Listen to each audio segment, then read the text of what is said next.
everybody, and welcome to the Sunday Roundtable.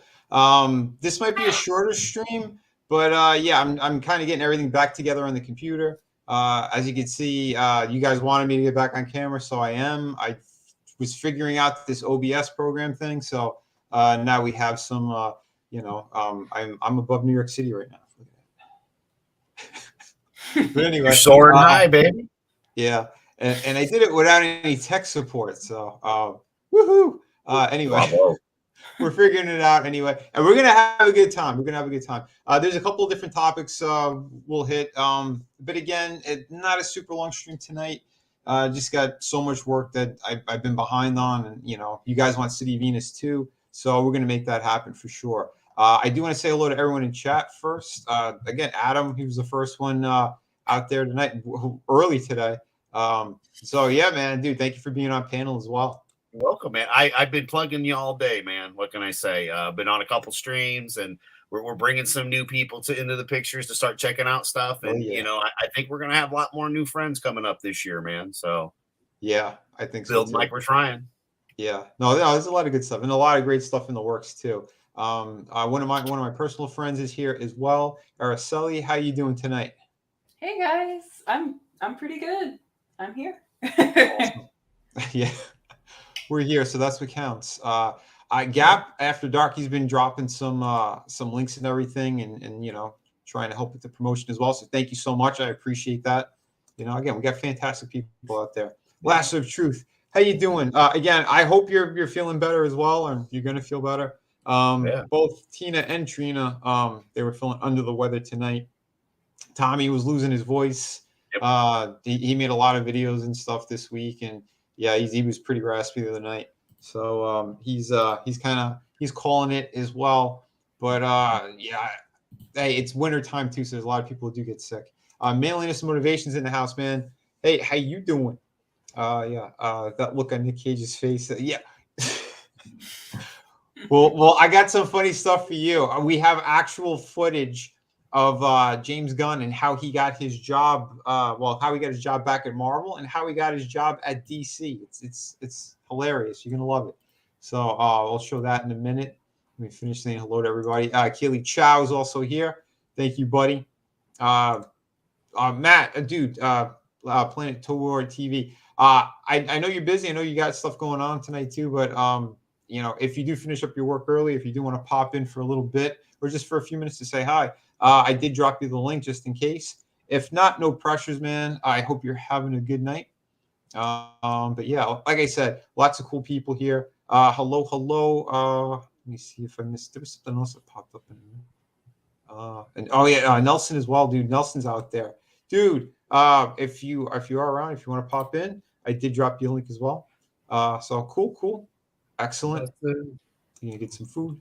Sweet. But yeah, so you guys wanted that special footage that we found of James Gunn at the how he got his job at DC.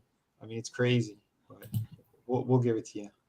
We got to definitely write a song about how we do not diddle kids. Do not diddle kids. It's no good diddling kids. There is no quicker way for people to think that you are diddling kids than by writing a song about it. You got to write a song that says, I wouldn't do it with anybody younger than my daughter. No little kids, got to be big, older than my wife, older than my daughter, something like that. So there's actual you know how to respond. What was that? I missed that. What did you say?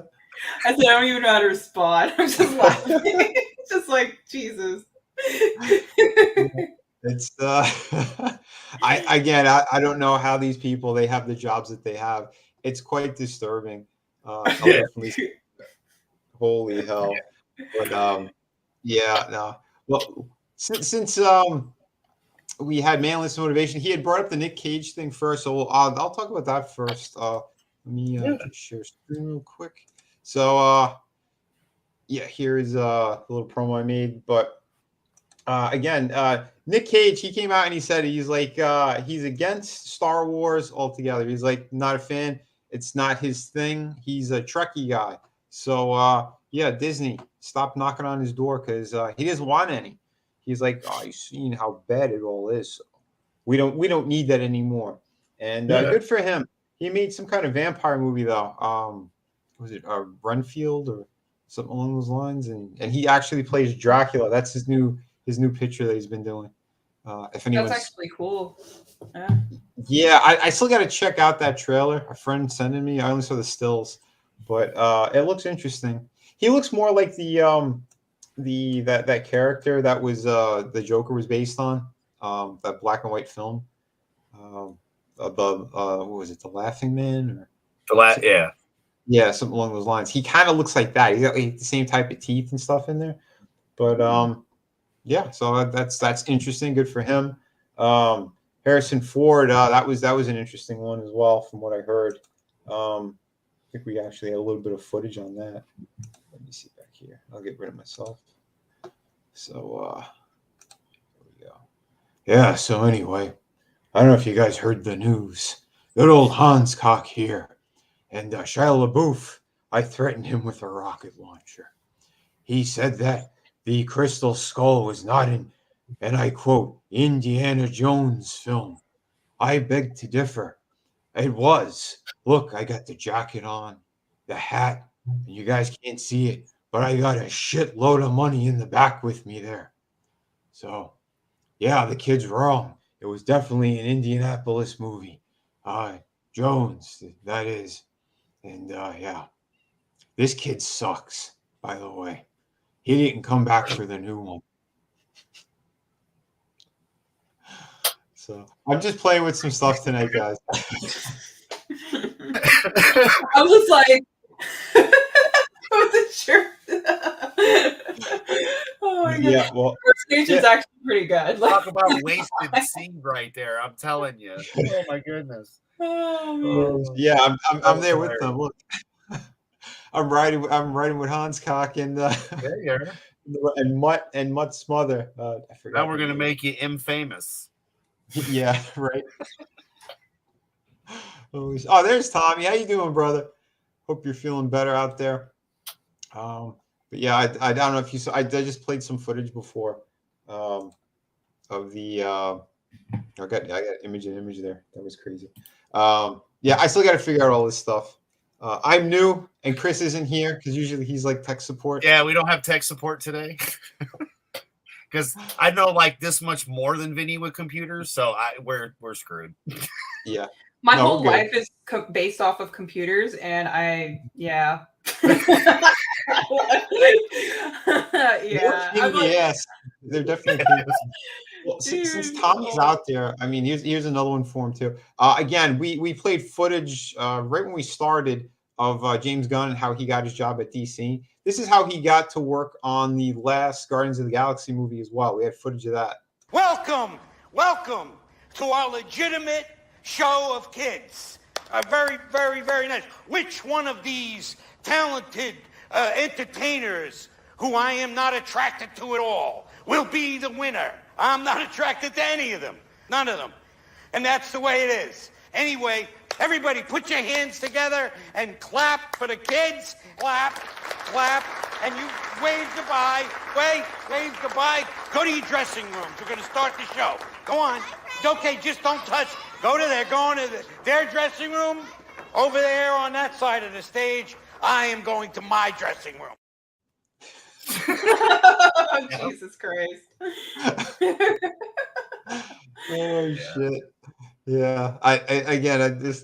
It's always Sunny in Philly. If you guys haven't seen it, I go recommend it. Go watch it. You're gonna laugh your ass off. Especially from like season 2 on. Season 1 still has a lot of good funny parts to it. But oh my god, when Danny DeVito comes on, you're just peeing in your pants laughing the whole time. Dude, honestly, Danny DeVito is he's a treasure. Like, I don't know if you guys actually started watching this one show. It's by FX. And I think it's like Satan's Daughter or something. I can't remember. Or Little Satan or something like that. So essentially, Danny DeVito is the father, and he's Satan, and he has a little girl who comes of age. It's grossly inappropriate, and I think you guys would love it. Oh, like, definitely. Legit. No, I never even heard of it. What's it called? Hold on. Let me get the title for you guys. Hold on. It's a series or a movie? It's a series. It's by basically Fox. Obviously now they go by FX, for their their shows and movies and shit. But see, Mindless motivation. That was funny. Oh shit. Keely Chow saying "Little Demon." Thank you, Keely. Yes, yeah. I didn't expect to like it as much, but then Danny DeVito's in it, and then just like as it progressed, it just gets better and better. Oh, cool. Yeah, Nice. I again never heard of it. I'll have to look it up. If it's on FX, so it should be on Hulu as well, right? Probably, yeah. Actually, yeah. Like, if you have Hulu, it should be on there. I mean, right now, since I'm in Canada, it's on Disney Plus. Yeah. Okay. Yeah. It's funny how Disney Plus works in the States. We don't get half the stuff that the foreign market gets. Dude, but the thing is, I don't get Hulu up here. Oh, No, it's crazy. This is why you should invest in a VPN, and that way you just pay for one subscription. Screw the rest. I'm so serious. Yep. She's not wrong. Gotcha. I need to like catch up on Rick and Morty. Not gonna lie. I only seen a handful of episodes of that as well. Oh my gosh, dude, you're gonna love. Okay, so that's a #1 show. I'm like a major fan of that series. Besides BoJack Horseman, I don't know. I think you can see where my humor is. Well, I seen the episode where the kid had the giant arm and they were going through like portals and stuff. Oh, that was one of the ones I saw. That was pretty funny, but that was good. It was a spoof off of Wasteland. Yes, Mad Max. Mad Max. There you go. Nice. Yes, it was awesome. Oh man, it gets better towards like oh sorry, I'm like reading his comment. Yeah. It gets better like towards Macy's episode in season 1. Like that's one of my favorite episodes with Mr. Macy's. Oh yes. Manliness. Please, I want to die. Yeah. For those who don't know what that is, look it up. I know what it is. Have you've seen Pickle Rick, yeah? Where he becomes a pickle to the point where he's just like, I have to become a pickle. I don't want to address these psychological issues I know I have. I'm not going to counseling. I'm going to turn myself into a pickle. I'd much rather be a pickle and like dying in my own feces. Like it's like, what the hell? What's up, Liam? Christ. Hope you're doing well, man. As you can see, I'm chilling with Hans Cock, Mutt, and his wife up in my box. Oh shit! Yeah, but that's cool though. I know some people like they said they were kind of it was hit and miss like some of those seasons with Rick and Morty. Well, okay. So for me, I feel like it's good to look at reviews, but always look at it objectively because like. I don't want to be like, oh, I'm a major fan, but I'm a fan of the story just because of its development and characters. Because like in the beginning, you're kind of introducing these wacky like adventures and misadventures between an uncle and grandfather and his grandson. But all of that kind of builds up to the newer seasons where it really starts becoming more and more narrative driven, similar to Futurama in some ways. Okay. You know what I mean?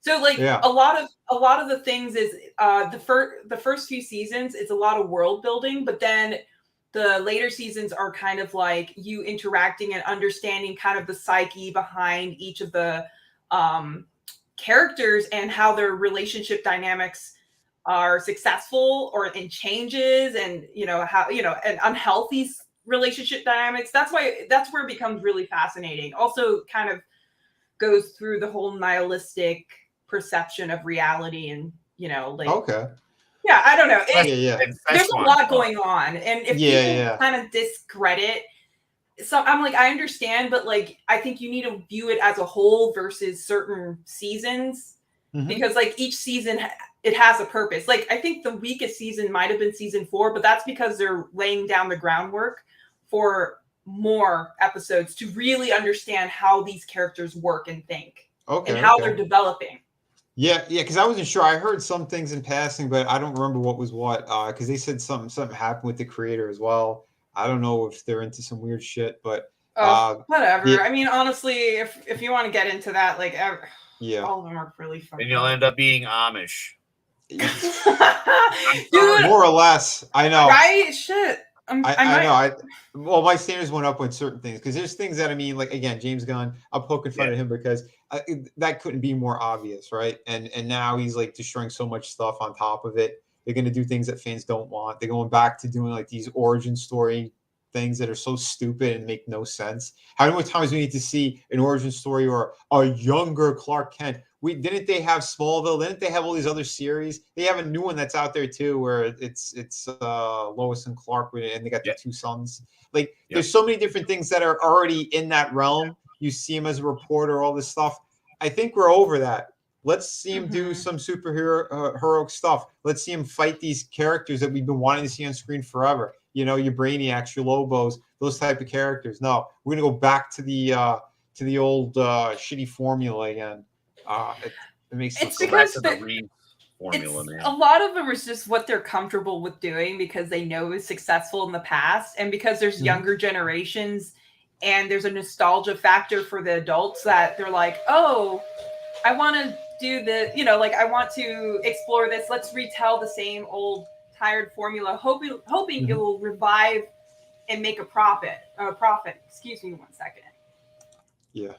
No, it's all right. But yeah. Again, then Phantom Hooligans is also saying that rebooting all the DC, it isn't a good idea. No, it's not.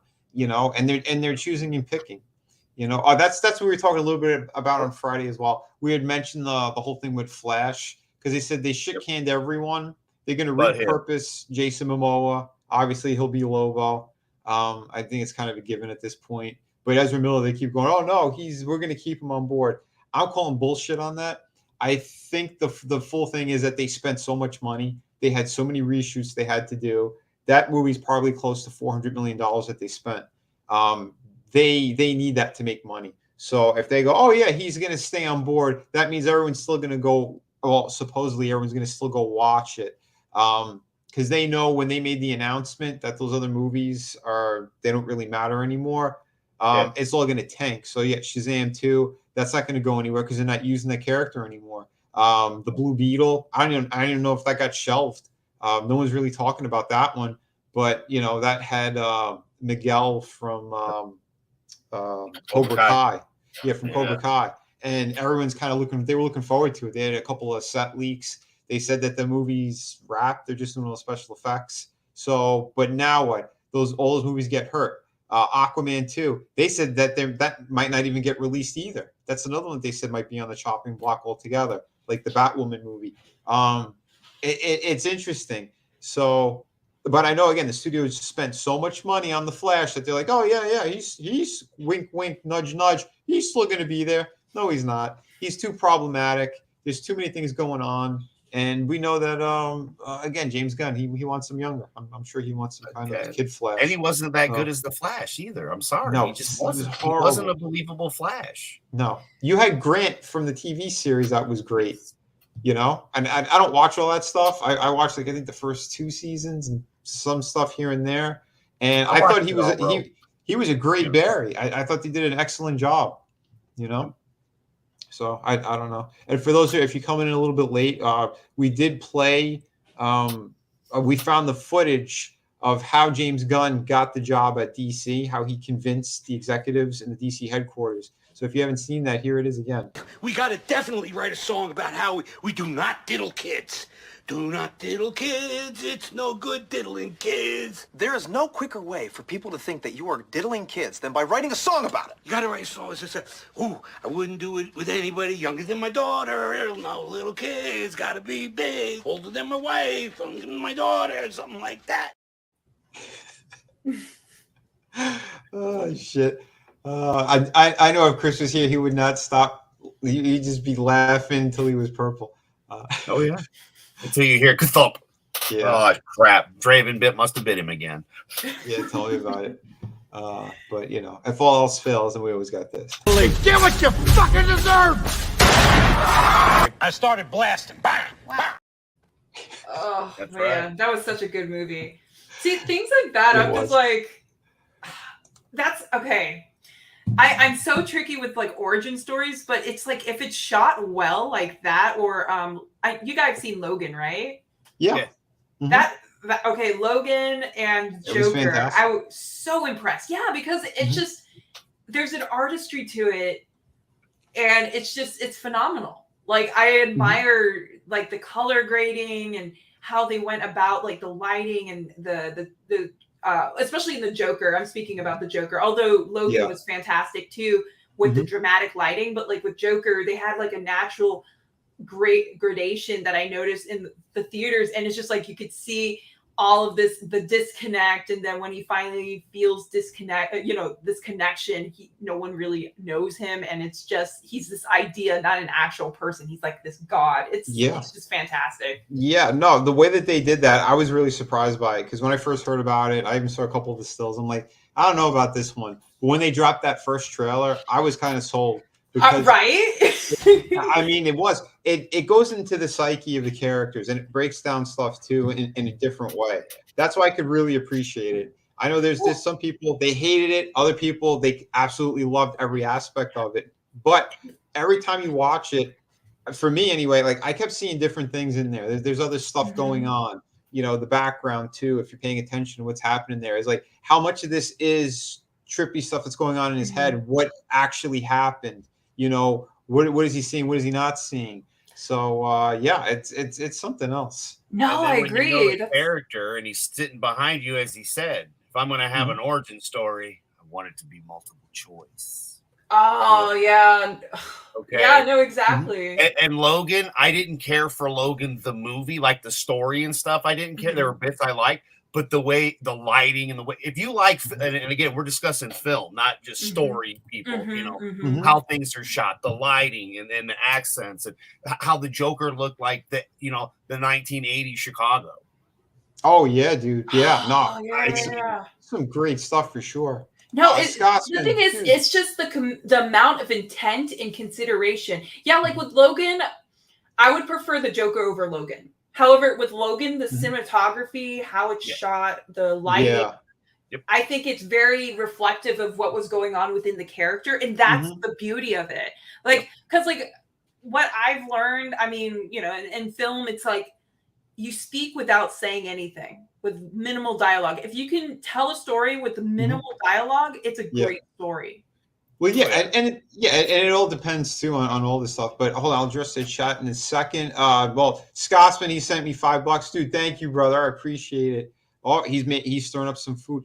All right, this guy, he's got one of those with Blackstone grills. He had a couple of cooking segments on my stream. He filmed off of his phone. They were amazing. He had us all drooling over the stuff he was cooking. This guy's Scotsman. We love you, brother. Yeah, dude. Whenever you finish, you want to pop in for a bit. That'd be great. You always have a spot over here for sure, man. And thank you for the $5. I could drop you. We'll get another bumper in here. Let's see here. Since you're an artist as well, and he's a talented one. Here's Danny DeVito, art critic. Allow me to destroy your gallery. Bullshit. Derivative. A disgusting animal.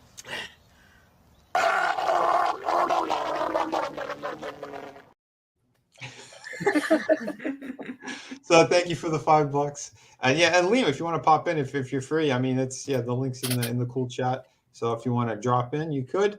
Liam, I hope you're having a good time too with the work you're doing. Yuka, she's been sending me a couple of pages and stuff too. Holy crap. Kakashi 2 is looking incredible. 1 is fantastic. It's on the other side of the room. I would get it. Nice. Next time I'll pull it out. But yeah, beautiful stuff. Really, really incredible. If you guys haven't I'm yet, anxiously waiting on my copy, man. And it's not it's not a twist in the eye. Like, I am really looking forward to it, just so you know, brother. So yeah. Absolutely. Yeah, no problem. Yeah. You got a kid screaming, then definitely try to calm it down. Yeah, but it's good stuff. All right, Scotsman, he enjoyed the bumper. Good. Awesome. And yes, and Happy New Year. Oh, it's Happy New Year, everyone. That's right. Oh, yeah. I know we streamed a couple times already, and I've been on a bunch of people's channels. But yeah, anyone, if you're new to the channel and everything too, yes, we're wishing you the best of New Year's. We need some better things happening, because the last 2 years specifically have been garbage. Oh my God. Yeah. Pacific 414. That's one of the fellas I was on his stream earlier. I met him a while back, and it's doing the same thing that we're doing. It was just by chance, ran into each other, chance meeting. Again, Facts, finding great people, and sharing then my friends with them, and then they coming in. Man, I love bringing people together, man. It's great. Yeah, for sure. And we also have the Doc is in the house, man. Adega Outlaw. How you doing, Doc? I'm doing all right. Sorry I'm so late. Oh, it's okay. No worries. Had to join the party. A lot of people have been feeling under the weather the last couple of days, so it's all good, man. But yeah, Happy New Year! I think it's the first time that you're on with us in the new year. Very happy New Year. Yeah, it's been a little rough, so sorry for being antisocial. Yeah, no, dude, it's totally understandable. Again, hey, right before the new year, my computer shit the bed and everything, so I wasn't streaming for like 2 weeks. I had to set up an old computer, couldn't do anything really. But this one's finally, I got the new one, everything's in, and I'll be, hammering some pages out, starting this week. So I am looking forward to that. Awesome. Yeah. We also have Nick is in the house, man. How you doing from World Class Bullshitters? How's it going, Vinny? How's it going, guys? Pretty good, man. Happy New Year, brother. Happy New Year to you too, man. Hopefully this year's better than last. Hopefully, we're gonna make sure it is. If people are gonna be kicking and screaming, well, we'll make it happen. Right. Absolutely. Yeah, I mean, you guys didn't miss too much. We're covering a little bit of Nick Cage, what he had said about Star Wars. I think that's his out. He's like, yeah, I'm not a Star Wars guy. I'm a Star Trek guy. So he's like, no to you, Kathleen Kennedy. which is fine. I mean, I think it kind of sucks also because that would have been the only way I would have watched a new Star Wars thing if they would have been like Nick Cage is in it and been like, you know what, I'm gonna check this out. I'm gonna check it out. But if he's not gonna be in it, and he's like, putting his fingers up and in a cross trying to like get Kathleen Kennedy away. That's fine. That's fine. That's smart. That's good for him. But no, have you seen his trailer for Renfield? No, I only saw pieces here or there. I gotta watch the full trailer. Gotcha. But yeah, what are your thoughts on it? It looks hilarious. I'm getting a lot of What We Do in the Shadows vibes from it. Oh, okay. So I'm down with it, man. I'm down with it. It looks like it's gonna be a good time. Sweet. For sure. There's Adam Shaw and showing me some love right there. That's right, buddy. You know I missed you. There you guys are. Yeah. Awesome, man. Dude, sweet. Hard to believe that was 2018, right? Jesus Christ. Wow. Dude, but that's what it's about, good people, good times, having fun at conventions. A simpler time, a better time. It really is, man. Dude, I've been looking at things lately, and it's been crazy. Because I was going through some old files to, find some of the other work to put into the new computer and everything, and I stumbled upon a couple of convention folders, and I'm like, wow, the whole landscape changed completely. Some people too, where you're like, oh yeah, I thought they were so cool and awesome. And now you found out they're like brainwashed zombies, and they just it's all about their woke nonsense. And oh man, it's heartbreaking. It really is. Yeah, it is. I think that's what happens when you're like stuck in a vacuum and not like socializing and not introducing new ideas and concepts to each other. Like for real, because I feel like a lot of people, they're like, oh, I hate people, so I'm going to isolate myself. But I'm like, when you start talking like that, I feel like you really need to start talking to other people, but also just keeping an open mind. It's hard, but yeah, I don't know. I think the dissociation is a huge issue. And I actually discussed it with someone else, with another friend, where I'm just like, Yeah. Well, right. Yeah, and then that's thing I was hearing a lot before the pandemic, where there was a lot of isolation. You had people, like there was a whole study where you like between millennials and the I guess the boomers, the silent generation, they had more friends later in life than we did. We're lonelier now than we ever have been. And I think the pandemic accelerated that because of what happened, the lockdowns and everything, and that's what made it even worse. And then we don't know how to interact. I mean, millennials were already like struggling, dude. Like, you know, I'm a millennial, but it's one of those things where I feel like I've had so many different careers, especially with customer service and shit. Like, I can literally talk to anyone without a problem. But my approach to relationships and people is not to really use them. It's just to like kind of generally chat about shit. like I really just don't. Yeah, it is crazy, but yeah, I don't know. It's the whole thing. It's by design. We know what it is. We know what they're doing because it's dirty. It really is. I mean, it is. They're keeping people separated. They're doing it on purpose. These lockdowns that they keep trying to enforce when things aren't what they claim. Anyway, we'll get into that another time. We do have Scotsman. He came on as well, man. How you What's doing? up, buddy? Happy New Year, brother. Greetings, Happy New Year. Yeah, Hopefully man. everybody's doing well. I finally got this thing to work, so I'm just like you now. I'm hanging out with Hans Cock, my son. He's been threatening his boy there. I don't know if you heard that story. Here, No. I'll give it to you guys again. So we'll just zoom up in here. He's like, yeah, he said Shia LaBeouf. He played Mutt in Indiana Jones, the Crystal Skull. He said that it's not an Indiana Jones film, but I beg to differ. So I threatened him with a rocket launcher. I said, hey, I got the jacket on, the hat, and a shit ton of money. It's definitely an Indiana Jones movie. Now shut your mouth, swing with the monkeys in the trees, and try not to get eaten by giant ants. That movie was so bad. Well, I gotta say, as a firearms enthusiast and all things ballistic, his trigger discipline is pretty bad there. Just saying, you don't want to have your finger right there on an RPG. Listen. There are people in front of him that need that rocket shoved right up their ass. So he's ready to go. That's the thing. He's right. In a moving vehicle where they're presumably bumping around, what can go wrong? Hey, he's living on the edge all the time. We know how Hans Cock rolls. Yeah, we do.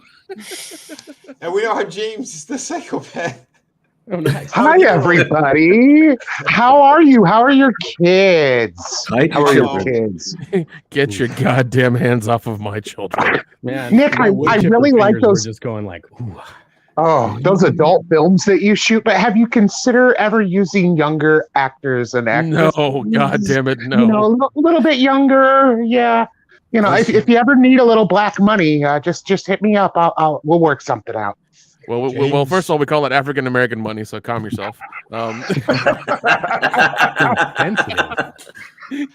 And no, there's an age limit I deal with. I don't want to deal with younger people at all. Just is this actually how I talk? Because I've never actually seen an interview with myself. But what does he sound like? I mean, you know what the weirdest thing is that he James Gunn started off with Lloyd Kaufman. That's the weirdest thing. Mm-hmm. Trauma. He started off in the trenches doing the dirty work, and then somehow he got to Hollywood. I don't know how that happened, but he got there. Well, not too long ago, he actually had color in his hair. You know what I mean? Yeah. And then it went white all of a sudden. Mm-hmm. Well, I think it was a lot of Epstein-ish parties, Harvey Weinstein parties, things of that nature.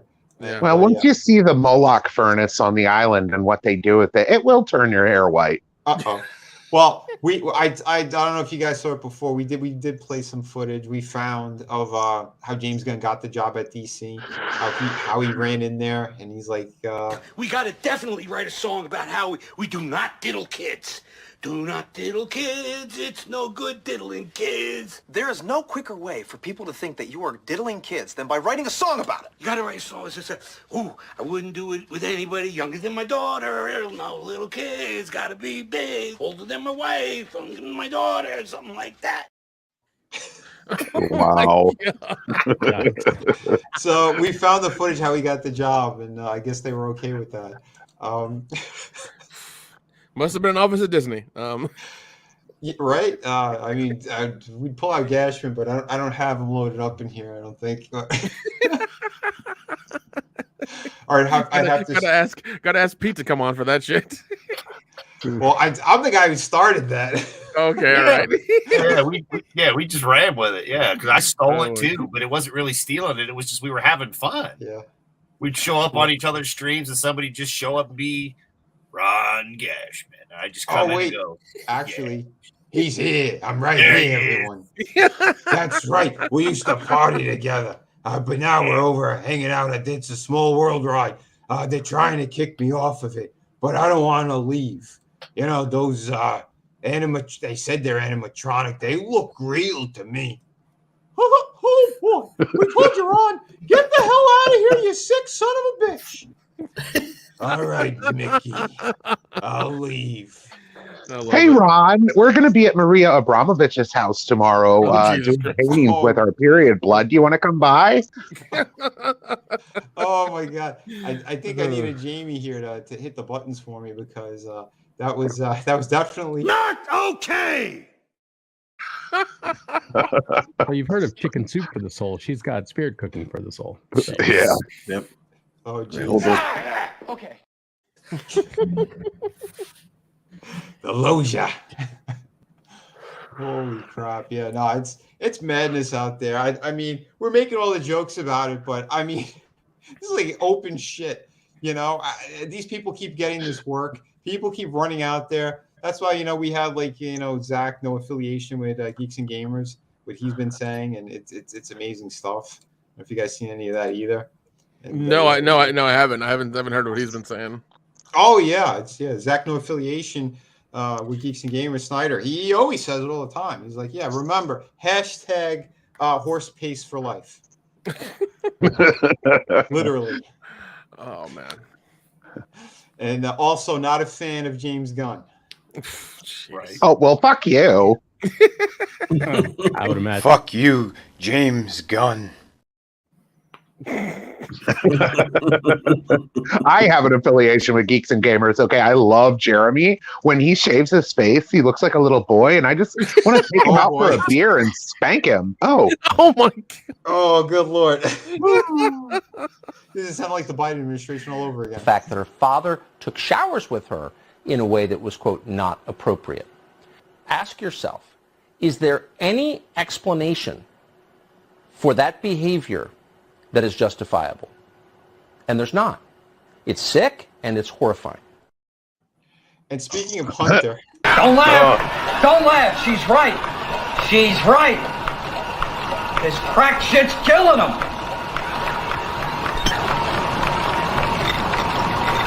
This super crack will get the job done a lot quicker. Fucking. I'll show Jeremy my D-Day Cobra. Oh no. Oh, we got Liam's in the house as well. How you doing, brother? Just give me a minute. I'm trying to get set up. Yeah, no problem. No worries, bro. No worries. Do you guys ever, when this James Gunn stuff come out, you guys hear the audio recording of him with his employee/girlfriend? No. It was like she was young, but man, was he! Oh, he humiliated her relentlessly.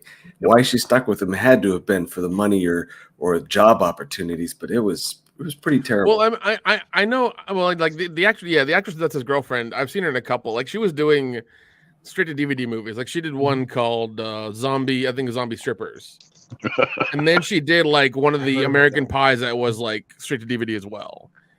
She got naked in that one. She got topless in that one though. And then like all of a sudden I see her on James Gunn's arm. And I'm just like, the fuck? How did what? Huh? Yeah. What's dude? Because if you look at her resume, like if you look at her IMDb for a certain point, it's just like guest spots on TV shows, straight to DVD movies, and then all of a sudden, boom, like James Gunn's arm. Yeah, James Gunn's arm. Yeah. Just like I wonder how that happened. She must have gone to the right Weinstein party. Yeah. Well, they've definitely been on flight logs to certain places. Mm-hmm. Well, hey, I heard that James Gunn was getting into a special kind of party. Maybe they met there, Remember the party where he ran where everyone, cosplayed as pedophiles? Yep. The diaper party that he has on his website. Yeah, well, we try to refrain from that word, but yes, and he was dressed as a priest, and yet all of his guests had to be dressed a specific way. That as child molesters. Yeah, yeah, that's that was the thing. They're sick. Have you had a long week at Hollywood? Are you tired? Do you need to get out and blow off some steam?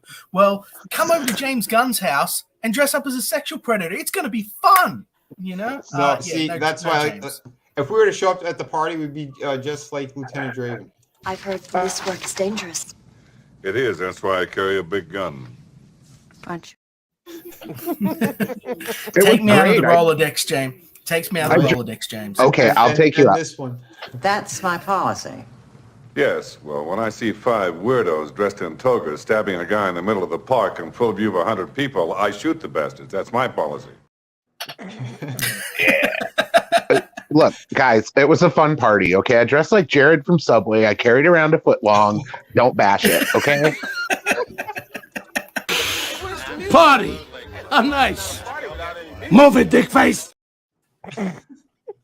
What sort of world do we live in where even the fat sandwich guy gets seduced by the dark appetites of Hollywood? Oh, it's disgusting. I mean, I feel like that was always a thing with him. Like that was probably an ongoing thing with him. Yeah. So the untold story of Jared, how he, walked from his house to the Subway shop and lost all kinds of weight. It wasn't because he was going to Subway. He passed 2 elementary schools on the way. Yeah. Oh my God. And I write him in prison. Okay. Every month I send him the newest copy of Gap Kids. Okay. He's doing fine. Oh, shit. Oh, my word. Not okay! Oh, man. I fucking love this live stream. It's goddamn wild in here. Yeah. Oh, dude, we went savage right from day one on eTouch stream. Oh my God, we had a. Oh God, I love it. I was pulling no punches either. I just because I don't give a shit. There's so much hypocrisy out there. These people who they claim that they hate all this stuff, then they worship these same people. They give all their money to these things that they claim that they hate. I'm tired of it. So no, the thing I absolutely love was a few months ago when they were like constantly bitching about Elon Musk on Twitter and just like all of you have his car. Every single one of you have his fucking car. Oh yeah. Why are you bitching? Exactly, dude. It's horseshit. And then what happened? You had Alyssa Milano. She's like, I'm not getting that one. What did she say? She's switching over to Volkswagen, Mastodon or whatever. Yeah, and you had the Hodge twins going. You know who the owners are, right? No clue. They're Yahtzees. Really? Yeah, Adolf started that, but during World War II. Dude, that's hilarious. They slapped her in the face so hard she couldn't say anything. Oh God! They're the car of the people. Yeah, they're mentally challenged. But like Carl said, though, also like the Ren and Stimpy guy, John K. John K is a total piece of garbage. Oh my God, I was pretty good friends with Bob Camp, who ended up taking over when they got rid of John K. And he was telling me some stories that were, oh my God, they were horrifying. They were absolutely horrifying. Yeah, and the funny thing is about Nickelodeon in the 90s is that like I loved all their shows. The shows were wonderful, but apparently there was a lot of shady shit going on back then, like tons of shady shit. Oh yeah. But not only that, aside from the sexual shit that this guy was, the stuff that was going on there, he also had a handicapped person he treated like a pet. Now I don't know if you remember that character George Liquor, the little guy with the red head, like he would always yell, super tiny guy. He was in a couple of episodes of Ren and Stimpy, and then he did his own. If you remember the dog show one. Yeah, because it was SpongeBob's voice, right? That I don't know. I don't remember. But the character, they gave him like a sidekick in another cartoon. He was doing like web cartoons for a short time too, and it was called Jimmy the Idiot. And he had a real life Jimmy the Idiot, and he would like abuse this guy and do horrible things to him, embarrass him, make him dress certain ways just so he could make fun of him. Like the guy was deranged. John K is someone who's a very, very sick individual. Very sick. Kind of like Howard Stern used to do. Worse. To everybody on his cast. Yeah, even worse. I mean, and Howard Stern really was a piece of garbage. I mean, there was a short time he was pretty funny, and then he went off the deep end. I had to kick John Kay out of one of my parties because he wouldn't stop just dipping his wiener and balls in the punch bowl. And I was like, no, it's the other punch bowl you dip your wiener and balls in, not this one. Okay, you need to leave. That was Anthony Weiner's job. Oh, jeez. Too much? A little bit. Oh, Carl, you saying nice beaver. I think I have that clip too. For all you fans of Naked Gun. And if you haven't seen Naked Gun, shame on you. Go out there and go watch Fucking that love movie. Naked Gun. Naked Gun is awesome. Those the parodies from the comedic parodies from those days are they cannot be topped, man. Cannot be topped. So great. Nice beaver. Thank you. I just had it stuffed. Let me help you with that. There's just those Oh, my movies were God. just so much fun, and they'd be afraid to make most of them now. Oh, They don't 100%, man, 100%. They're never gonna make anything like that for a while. Maybe ever. If you want to really laugh too, I put up. I made a short where I took Robert Downey Jr. from Tropic Thunder, and he's having the Riri conversation, right? And I put that on my YouTube channel, and there was a number of people. Apparently, I guess they're like younger or whatever, maybe teenagers, maybe early 20s, who have not seen this movie, and they would laugh at it and then go, "What the hell is this from?" And I had one or two people that were like literally, they got like offended, but then they put LOL anyway when they were putting their comments or like trying to write on, because I put in a couple of different social media things. But for the most part, everyone enjoyed it and laughed. So it's something that they're afraid to go near. And that movie, if they did try to release it like in the past, I'd say 3 or 4 years, they'd be canceled overnight. But don't forget, Robert Downey Jr., he was nominated for an Oscar for that performance. Playing a dude, disguised as a dude, as another dude. Of course he was, because he's Robert fucking Downey Jr. And he would have got it. He would have got it. They said the only reason he didn't is because Heath Ledger, that he passed away, and they gave it to him instead. But everyone was screaming that they wanted Downey Jr. to get that one. That's funny, man. Which, could you imagine if they look back now? They'd so try to cancel him. Like, he got an Oscar for doing blackface. Like, they would go ape shit. Dude, that would be such a horrible mark on the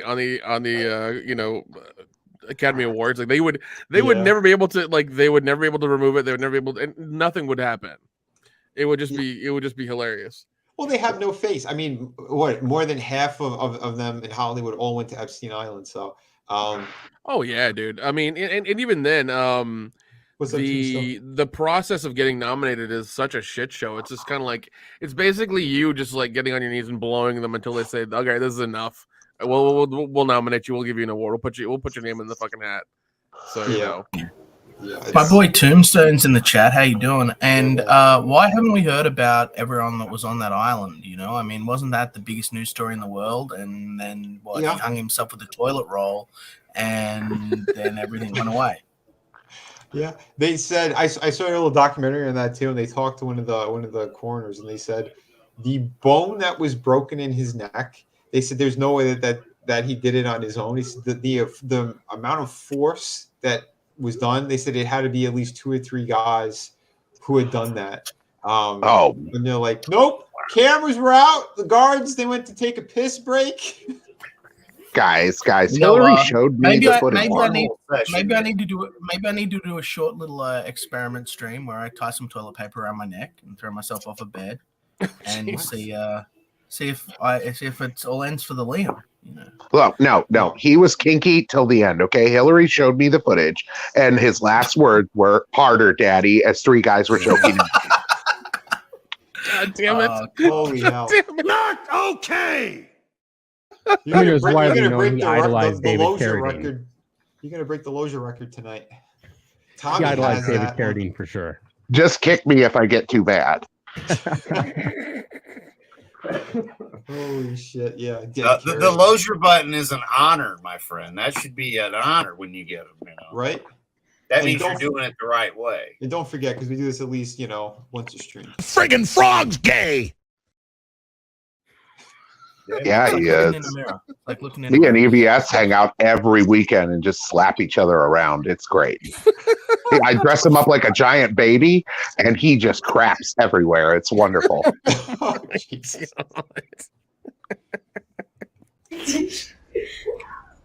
Get the fuck out of my house. Kevin Nelson.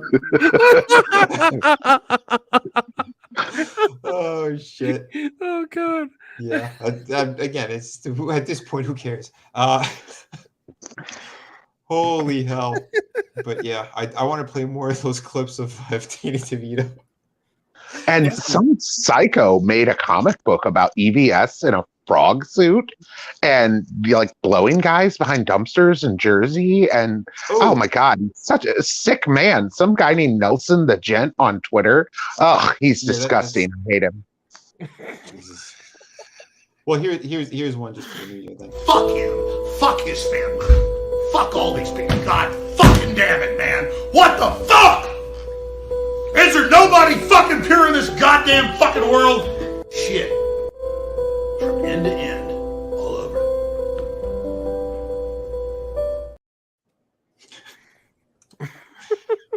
Hey, when he's right, he's right. What are you gonna do? Holy shit. Right. But yeah, I don't know. For the people who you guys haven't been on for in a minute, I want to know how was everybody's New Year? Did you guys have a good time? We'll start with Scotsman. Well, I've been sick, really sick for the last couple of weeks. So I spent Christmas and New Year's hacking my brains out.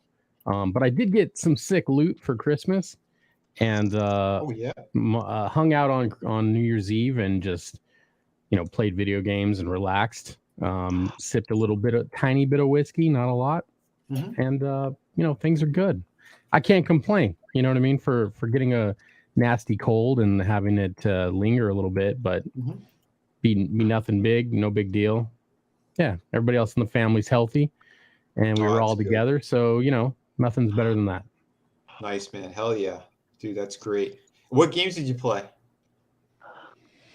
World of Warcraft. All right. Nice. I did you hear about this stuff going on with Dungeons and Dragons? Yeah. That they're Wizards going of the Coast and stuff. Yeah, that they're going after any games that are even close to their stuff, like Pathfinder and all that other shit. Okay, so this is what happened with that. This is actually what happened. Not just the big news that they put everywhere. So the head of Hasbro said, we could be making a lot more fucking money on Dungeons and Dragons. It's under-monetized. And so they put a buy script down on the open source licensing deal that they had out there. So now if you make over $50,000 per year on a product that uses at least what they deem their intellectual property, then essentially what that means is they're gonna be hitting you up for money and stuff. You owe them a fee. But if you make less than 50,000, then you're sort of under their radar. But this isn't the first time that, in the old days it was TSR, but this isn't the first time that Dungeons and Dragons has kind of stepped out and sort of said, we own fantasy. And that was back in the day, and that sort of ended very poorly with them. They walked away and they only had a handful of monsters they could essentially exert copyright over, like the Beholder and the Illithid and a few other things. But they tried to copyright the word paladin. So this is nothing new. This is wow. No, yeah, this is old news. This is Well, they're trying to make as much money as they can and protect their brand. It is what it is. But the Wizards of the Coast is going into this new Dungeons and Dragons D&D 1, which is basically the advanced Dungeons and Dragons of 5th edition. And the idea is that they're going to be updating everything, and I have a feeling, since they've put the screws on Roll20 and other sites like that, that they're probably going to be releasing their own virtual desktop to go along with their website, D&D Beyond, which is basically just an aggregate for their books. it's got a bunch of archive stuff on there for their monsters and stuff, and Mhm. you go over there and it's constantly telling you to buy their books. But so I think they're going to go digital, and I think they're going to sort of knuckle down a bit on other source, because essentially what they're doing is they're saying, hey, we've changed our open source license, so you know how it was before. Well, again, like I said, if you own over $50,000, you pay us, but also. And this is the stuff that's got everyone up in arms, is they have in the terms of agreement that if you make something for their game, they can just say that it's theirs. So if you if you go into a fan website and make like the sword of Kotor, and it's a magical sword that you're going to use in your game, you post it up on a website like I don't know, just like a fan website, you know. Right, but if you say that you made it to play in Dungeons It's and for Dragons, let's say it's for one of these websites again, like Roll20, something like that. If you upload it to Roll20, if you use it and it's for a Dungeons and Dragons based game, they can claim that if it gets popular big, they can claim that and say we own that now, and you have no so time out. So time out. Stand up and do it. The Alex Jones orc I made for Pathfinder when I was on Reenie's channel, they own that? No, that's Pathfinder. So but they said that it's they said that it's under that umbrella. They said they're going after all of them in the same way. Well, I don't think they're going to have much success going after. If they're planning to go after, I haven't heard anything about them going after Umbrella. Going after Pathfinder, but I don't think they'll have any success in that regard. I think what they're actually trying to do is they're trying to monopolize the role-playing game genre, because they are the sort of the doorstep, the main game that everyone plays, and I think they're just trying to basically put a stranglehold on what it is. They've made Dungeons and Dragons so cosmopolitan that if you were to go back and look at the early works of Gygax and stuff, like with Mystara and with the racial tensions and the conflicts and wars, it's a completely different product. Like modern Dungeons and Dragons is cookie cutter, watered down, tripe, basically. I mean, the system's pretty good. The 5th edition system, pretty simple, intuitive, easy to use, easy to play. But well, I mean, most of this is stolen. Like, this is stuff that's stolen from the Tolkien estate anyway. Some of it, a lot of it is actually stolen from, a lot of it's stolen from like the guys that actually pioneered this stuff, like I've been looking into, again, a lot of stuff about Mystara lately because of the Secrets of Blackmore documentary that I want to be watching with Tobor. And so I've been looking into this, and it's got a really shady history. Like the Playboy Mansion was involved, cocaine was involved. Like the sordid history of TSRs, a lot more interesting than you might think. Dude, but they really did just steal years of these guys' lives and claim ownership of them and kick them out, like came in and just it is funny that you brought that up. It is funny that you brought that up because this guy was notorious for trying to steal things from people as well. And there's even more nefarious things that happen with that name. Yeah.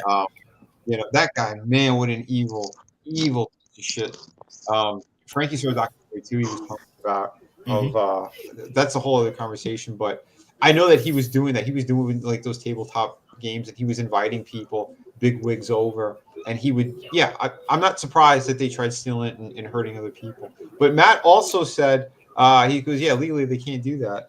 And they've been in in and out of courts with all this stuff. I mean, it's empty threats is what it is. So they and I mean, we can and exactly, and the stuff that they want to copyright, they can't. Like, if anyone that has any sort of familiarity with this stuff is going to know that they haven't reinvented the wheel. Like 5th edition, when they made it, they just took what was the most sort of simple and intuitive and put it to work. Like their advantage and disadvantage system is arguably the best mechanic that they've implemented in the new game. And it was already being utilized in the Shadowrun role-playing game by a completely different company nearly 14 years before the book was published. So it's like they have no real legs to stand on. They can't claim that they own rolling a 20-sided dice and adding a mathematical bonus to it. That doesn't work. It's ridiculous stuff. But I heard this too. Mainless motivation. He mentioned this, and I saw it in a couple other places. They said, that the modern D&D has wheelchair dungeons. They said there's so many weird things that they put into it that makes no sense to what it should be. They just watered it down. And I was friends with a bunch of the old. I worked with a bunch of the old artists, from the Advanced Dungeons and Dragons era. Damn it! I almost had time. I'll be back. Yeah, no problem. Frankie had a great one cut out there. He goes, "Did you hear James Gunn? He's rebooting 2.5 Men. Only he's firing the 2 men." Yes, I am. Yes, I am. And can we not call them orcs anymore? Okay, can we call them benevolently challenged tusked people of olive color?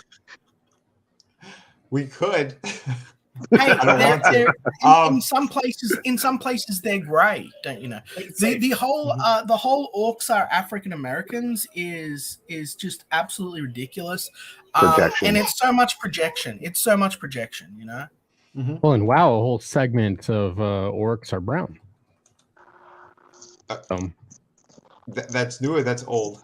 I never played.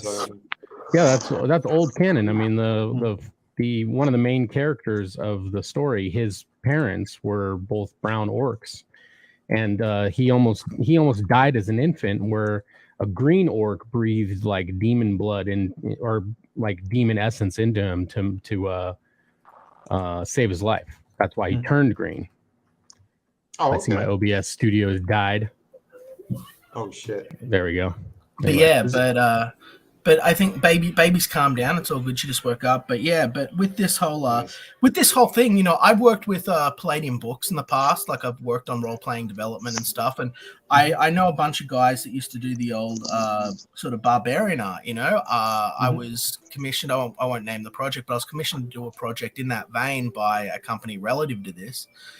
And essentially, these guys were just hounded for drawing their women too pretty, like their breasts were too big, they were too scantily clad. It's like this is the work of Boris and Frazetta style, like of fantasy, and these guys are pros at it. They have like 30-40 books, well, not whole books, but like covers and stuff behind them. Like they've created iconic art. These are guys now in their 70s and 80s. Most of them are retired, unfortunately, but like and they were getting notes from when they were working on Magic the Gathering from Wizards of the Coast executives, sometimes as many as 5 notes going, redo this. She's too sexy. She's too objectified. Her breasts are too big. The first one, I saw one of these notes that was sent through. And the very first one that he got was like, this is too objectified. And it was back in the day. This would have been about, 10 years ago now. Time's gone so fast. Yeah. And he said, like, what's objectified? Like, what do you mean? Mm-hmm. And they're like, you've got to make her breasts smaller. So he did, ironically, something close to what you're seeing here. He brought it down to about that cup size there. Mm-hmm. And then they complained about her outfit, that it was just a fur bikini. And he's like, well, you want me to draw this I can't remember her name, but it was like this barbarian. And they kept breaking it down worse and worse. I know, I've been in similar positions. Yeah. And he couldn't work for them anymore. He's like, I can't work like this. Like they're destroying my art. And it's like he couldn't put his name on it. So now the only work he does for them, he refuses to take humanoid work. He'll just do monsters. He'll just do slivers and stuff like that. Like he won't do anything else. It's a real shame because, like, look at this stuff. This is fantasy. This is epic. Exactly. And now Boris Vallejo and his wife Julie Bell, they were influenced by Frazetta. They tried to keep that type of fantasy art going. That's why they had similar techniques in what they do in their visuals. They use more models, obviously, than Frank did, but it's still gorgeous stuff. It's a very specific type of style. And this is actually, Julie Bell was the model on this one as well. So there she is. Mm-hmm. There are the two of them, and she is an incredible painter as well. I think arguably she's better than Vallejo. Yes. Mm-hmm. Yeah, they are. I tried to get Boris Vallejo and Julie Bell. I tried to commission them to do a realistic painting of the cast of Stranger Things season 1 in fur bikinis, and they told me to go frack myself.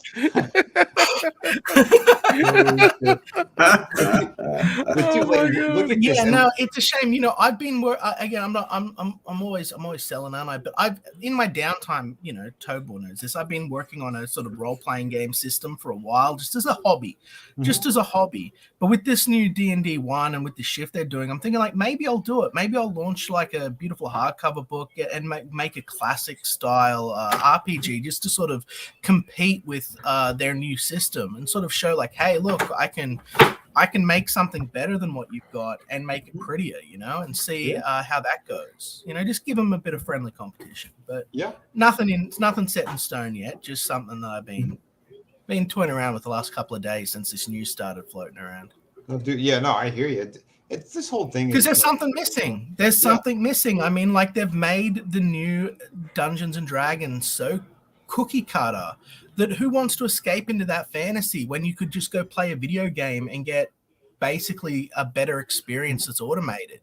Yeah. You know, they're not role playing for like the fantasy of being immersed in a rich fantasy landscape or anything like that. You're you know, you're being treated like a small child and having your hand held.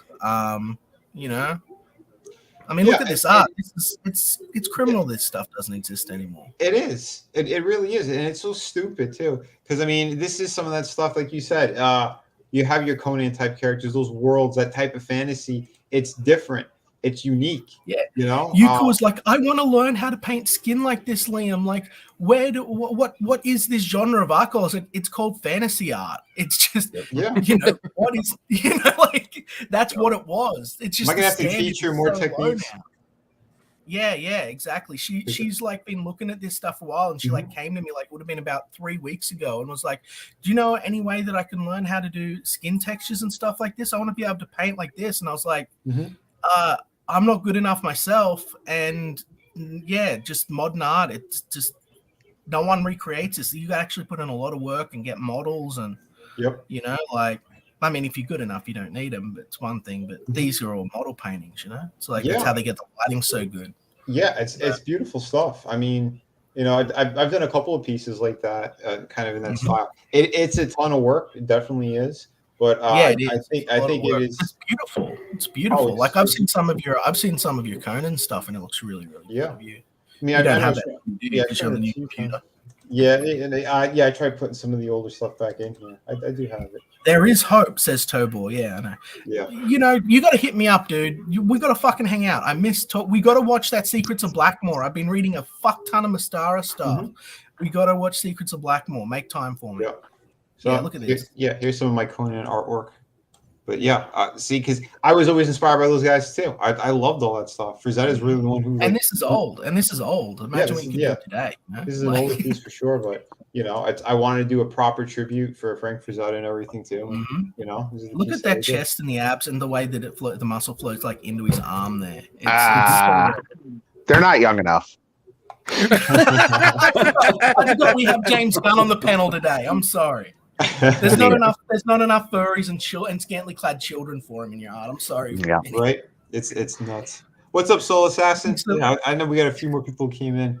But yeah, sorry. Sometimes I get distracted with the conversations as well. And now I'm juggling extra stuff because, like I said, I'm trying to figure out like the OBS stuff because I want to add a little bit more to some of the streams that we do here. And you know, I know a few people like, hey, Vinny, how come you don't go on camera anymore? So I'm like, yeah, I'm here. I'm on camera again. But yeah, I tried doing something different. So now I could kind of swap out the plates behind me, and we could do different stuff. Because one last nerdy thing for the RPG thing. Then I'm going to shut my little ginger pie hole. Tobor is working on a role playing game that he's been working on for a long time called Lord Breaker, which is just the most awesome name. You can follow the production and development of that over on his Patreon. And you can catch updates on it usually over on his Twitter. Not on his Twitter, I was going to call it your Tumblr. It's not your Tumblr. What is it? It's your TikTok. It's not your TikTok. Twitch. That's it. On your Twitch. Yeah, they all start with T. But yeah, you can check that out if you guys want to see like classic, you know, like really retro style, original, RPG stuff. It's really cool what he's doing. He's also the creator of a video game called Savage Shard of Gosen with a Yes. S. It is so that's damn over good. on Steam right now, so you can go over and drop a few dollary dues and have a kick-ass platforming role-playing game for again, inspired by Frazetta, inspired by that early work. For sure, you'll man. love it. I love Matt, and I know he's only listening right now because he's got a lot of work he's got to do. But he was going to be on this stream, so hopefully we'll get him next week. But yeah, man, I miss hanging out with him too, and he does the best Stan Lee impersonation you will ever hear. So good that he got Liam's channel struck by the Stan Lee Foundation. That's right. That's some deep lore. Yeah, that's how I got in contact. That's how I got in contact with the zombie ghost of Stan Lee and was able to get my channel back. Yeah, which is know your impression's good when you fool the foundation that manages his legacy. That is. Yeah, it's like they're like, how did Stan Lee endorse this product that was released years after his death? Right. You gotta love that. Holy hell. He made a phone call. How you doing, Felix? It's good to see you. What's up, Felix? Good to see you. Awesome to see you, man. But I was starting to go around the horn. But Nick, I know it's been a minute since you've been on as well. How was your New Year's and kind of holiday celebrations? Oh, they blew.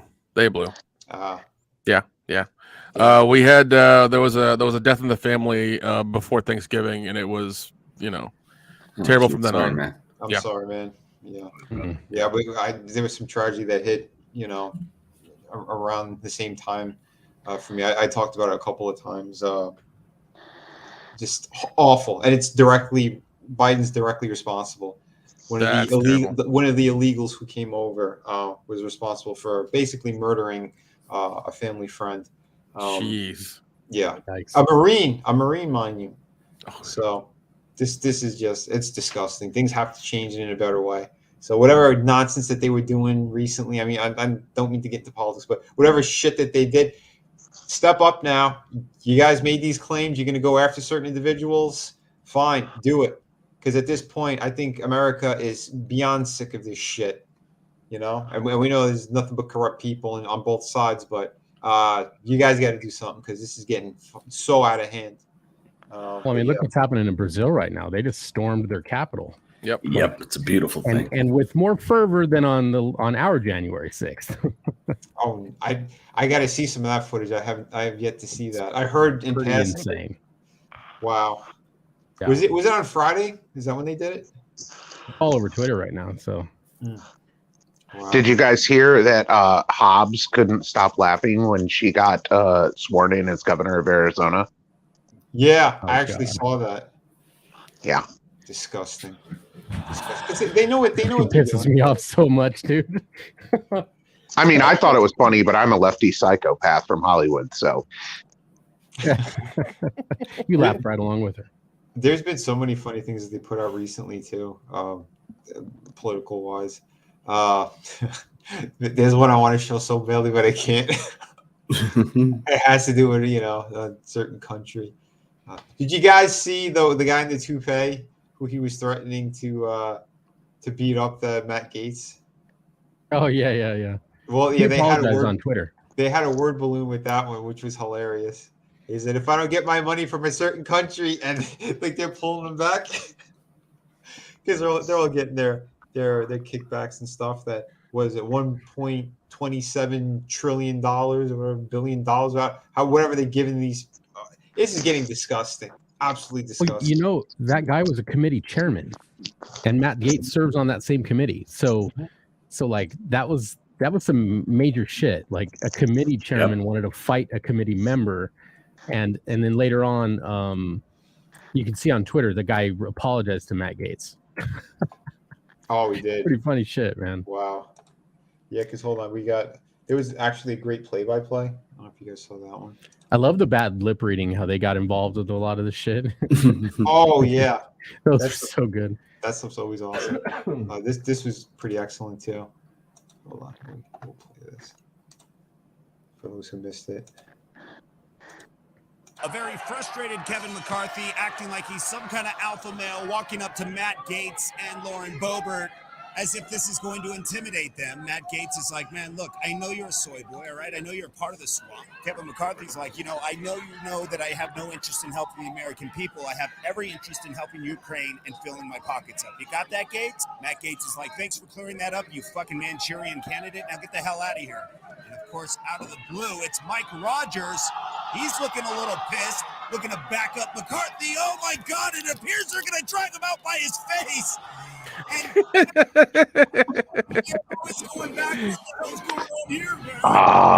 I wish Jerry the King Lawler did commentary on that. Or JR. Oh, Steve Inman, dude, this dude's hilarious. SNL pulls a Will Smith and he's like, you keep my boyfriend McCarthy's name out your mouth. God damn. Mike Rogers becomes the first politician to be featured on the Ludicrous Cam. Oh my God.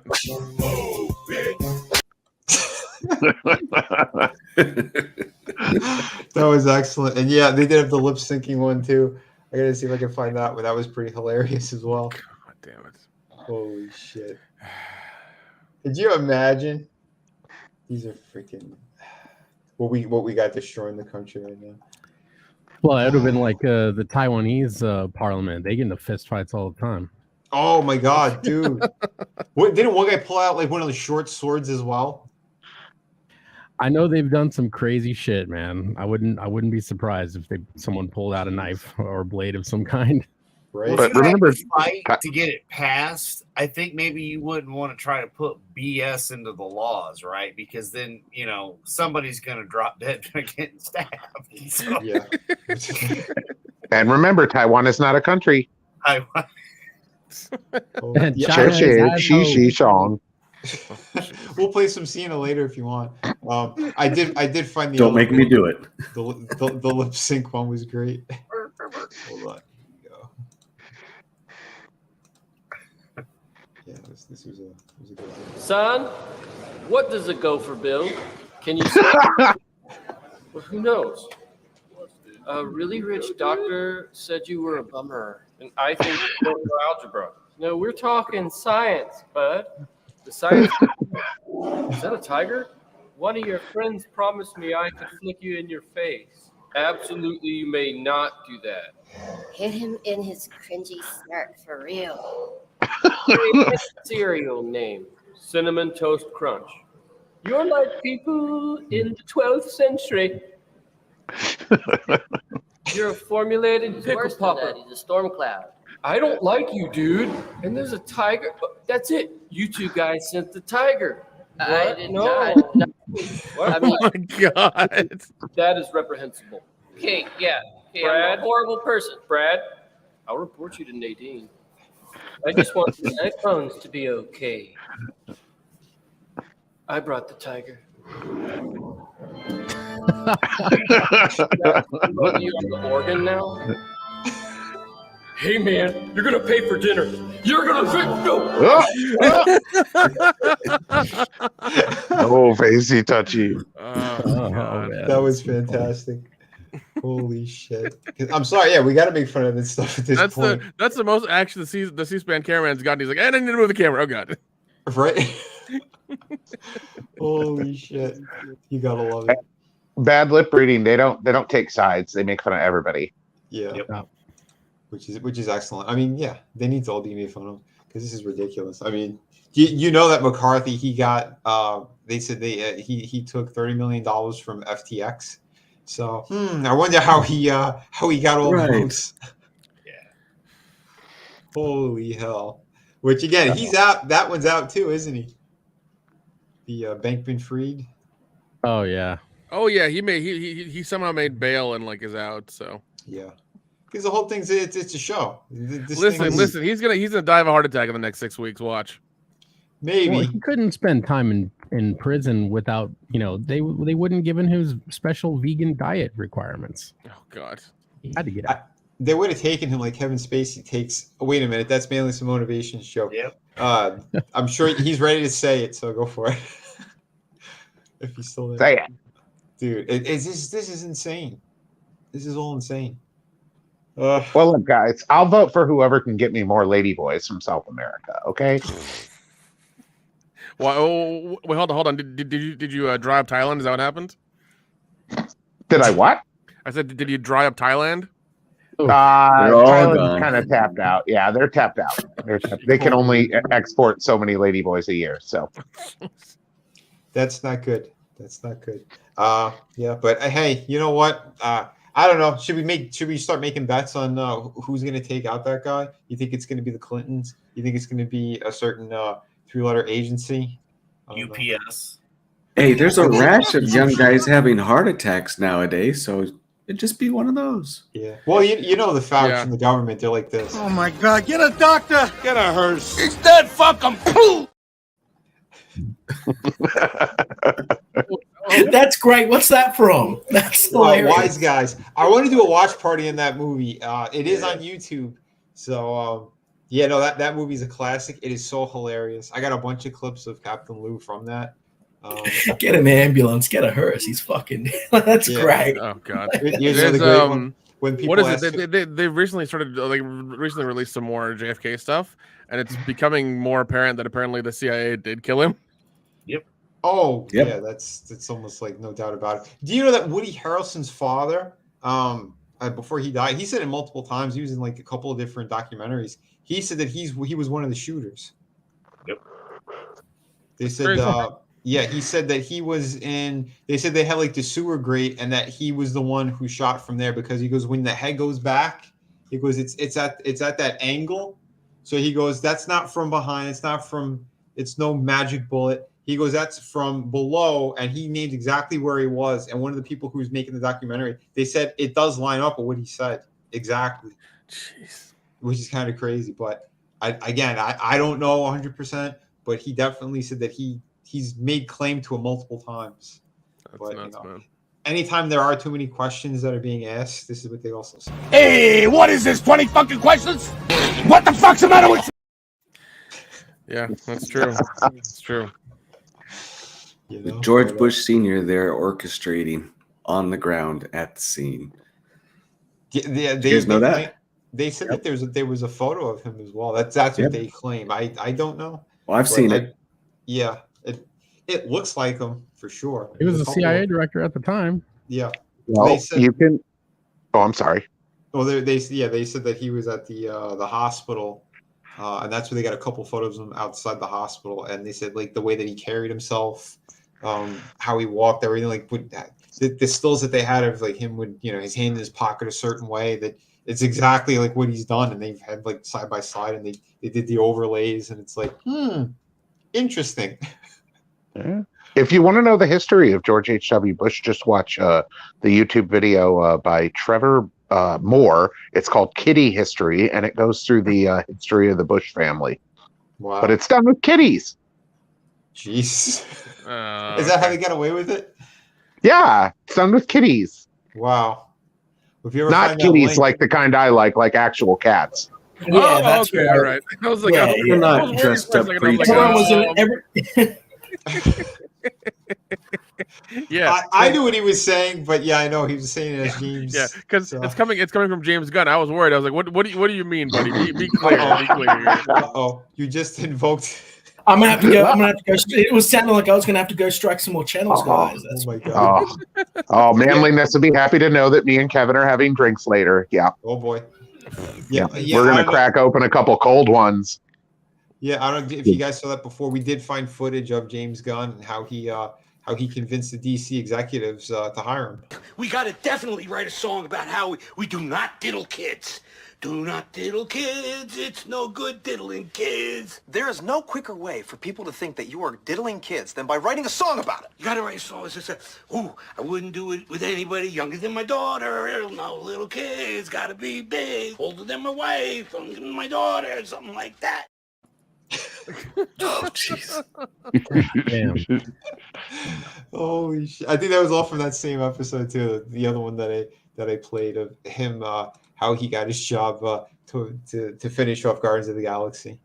Is that the newest season on Hulu? No, it's an older season. Maybe somewhere in the middle. I don't know. What are they on? Like season 14 or 15? What is it? What show is that? Like, it's always Sunny in Philly. Yeah. 14 seasons. That's 14 years worth of show. Yeah. Wow. Oh, dude, they're Great show, hilarious. though. Yeah, Danny DeVito. This is the funny thing. If you guys didn't know anything about it, so it's basically about these kind of like four losers who they bought a bar in Philadelphia, and they're like total scumbags, basically. And Patty's Pub. Yeah, Patty's Pub. And the funny thing about that is, like, with the way that they do like these weird kind of situations that they get themselves into, and you just see how scummy they truly are. They sent over like the first 4 episodes to Danny DeVito, just kind of like they would love to get him. They said how huge of fans that they are of his and everything. And he watched them. Then he went back and he watched whatever else he could find that was coming out at the time. And he says, I love it. He contacted them and he signed with them to do the full second season, but they only had him for like literally a week and a half or something. And he filmed the entirety of his episodes and stuff in that time frame. Cool. And then he came on full time as a cast member, like in season 3, and he's been there ever since. He's done more episodes of that show than anything else he's ever worked on, and he just loves that crew. But he does the most disturbing things, sick things, hilarious things. I'm gonna. Look, I don't know, Vinny, how much time I got left, but I'm gonna get real weird with it.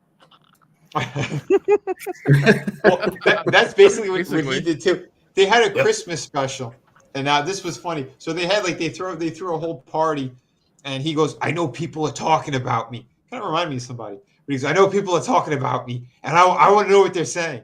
So he put himself inside of a leather love seat, and he goes, "Hey, getting so hot in here." He strips down in there, but it's still so hot in there. During the party, he's listening to all of them. He goes, "I can't take it." He cuts it open and he pulls himself out, and it looks like someone giving birth. And you see a butt-naked Danny DeVito slide out, covered in slime, and he can't breathe. And he starts walking. You just see his bare ass as he's walking to the back, and everyone's like, "What the hell just happened?" What the fuck? It is so hilarious. But yeah. I've been watching. I've been homebound. I won't go too much into this stuff, but there's been some rough stuff happening. I've had to stay home. So, my wife and I have been watching Herman's Head. Does anyone remember Herman's Head? Like we've been going back and checking that out. That's it's a time capsule. It's a product of its time. Like it's got so much chauvinism in it that like I was like, wow, maybe the feminists were right. Maybe. But it's great. It's so funny, man. It's so funny. Have a great time.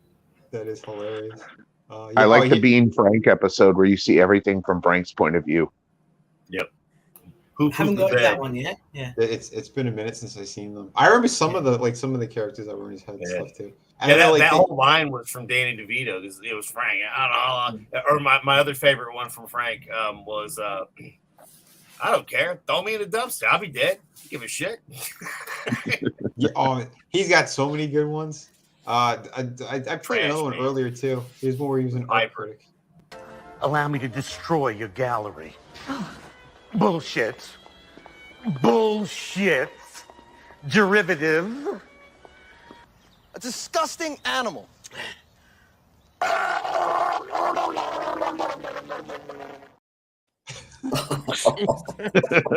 And that's I'm gonna have to go back and binge this whole thing. I'm gonna have to go back and start watching that. Seriously. Him and Charlie Day are my two favorites on there. Charlie Day, man, oh my god, some of the yelling he does, dude, you're gonna love it. You're gonna love it. And I like when Charlie sits on Santa's lap. Oh my god, that was so damn hilarious. Again, the Christmas special is something. Yeah, you're gonna probably want to watch every year. Holy shit! He thought like every Santa, he was convinced because he was like, "Oh yeah, Santa used to come to my house all the time, and he was all different ones." And they go, "That wasn't Santa. Your mom was a whore." And he goes, "My mom's not a whore." And then he keeps having these flashbacks, and you see all these different Santas coming down the stairs, and one's black, one's fat, one was I think even a midget, and then he's going, "Oh my god." He starts freaking out. He goes to the mall and he's waiting online. He's seeing like all tense and pissed off. And they're like, what's wrong with this guy? He jumps in Santa's lap and he goes, you fuck my mom? He goes, what are you talking about? He starts flipping out and he bites Santa in the face. Oh my god. It is, dude, you're gonna die laughing. It is one of the funniest shows. They had to do that in 2 shots, like one shot of Charlie and Santa and then another shot of the kids reacting, because I don't think they could have made that in front of the kids, because I wasn't directing it, and I would probably be the only director that would allow that scene to be done in front of children, because, hey, traumatizing children, why not? Dude, and Adam was saying it too. Roddy Piper was on a bunch of seasons as well. He had a reoccurring character that would pop up every now and then, every couple seasons. And that was some fun. Coming, Vinny. The trash man coming. That was so. Yeah, I was gonna get that clip too. I was running out of time. I'm like, I finally got Camtasia back in here. I'm like, let me get some more clips. But yeah, next week I'll have more, guys. But yeah, cricket. Man, I haven't watched it in a while. I haven't seen like the last couple of seasons, but oh man, the journey of cricket to crackhead. You know how oh my god, yeah. Hey, well, it's funny too. It's like repeats, and then you find out, it's because he's got a girlfriend that was a dog. well, here's the thing. So you have these 4 scumbags who it's the brother and sister, their friend Mac, and their friend Charlie, and yeah, it's they're all like part owners in this pub, but everyone's lives that they touch end up being destroyed. Yeah. So yeah, and you see too, because like Dennis and Dee, they're twins, aren't they? Weren't they twins? Yeah, they're supposed to be twins, and don't forget the Dennis rule on dating. Yeah. Oh my God. Yeah. Well, we'll cover more of this when more of the panel have seen more of these episodes. But watch them before they start to edit them, because I know they took out, I think, two episodes out of their run. Yeah, because they were a little bit too much. Probably the race one was one of them.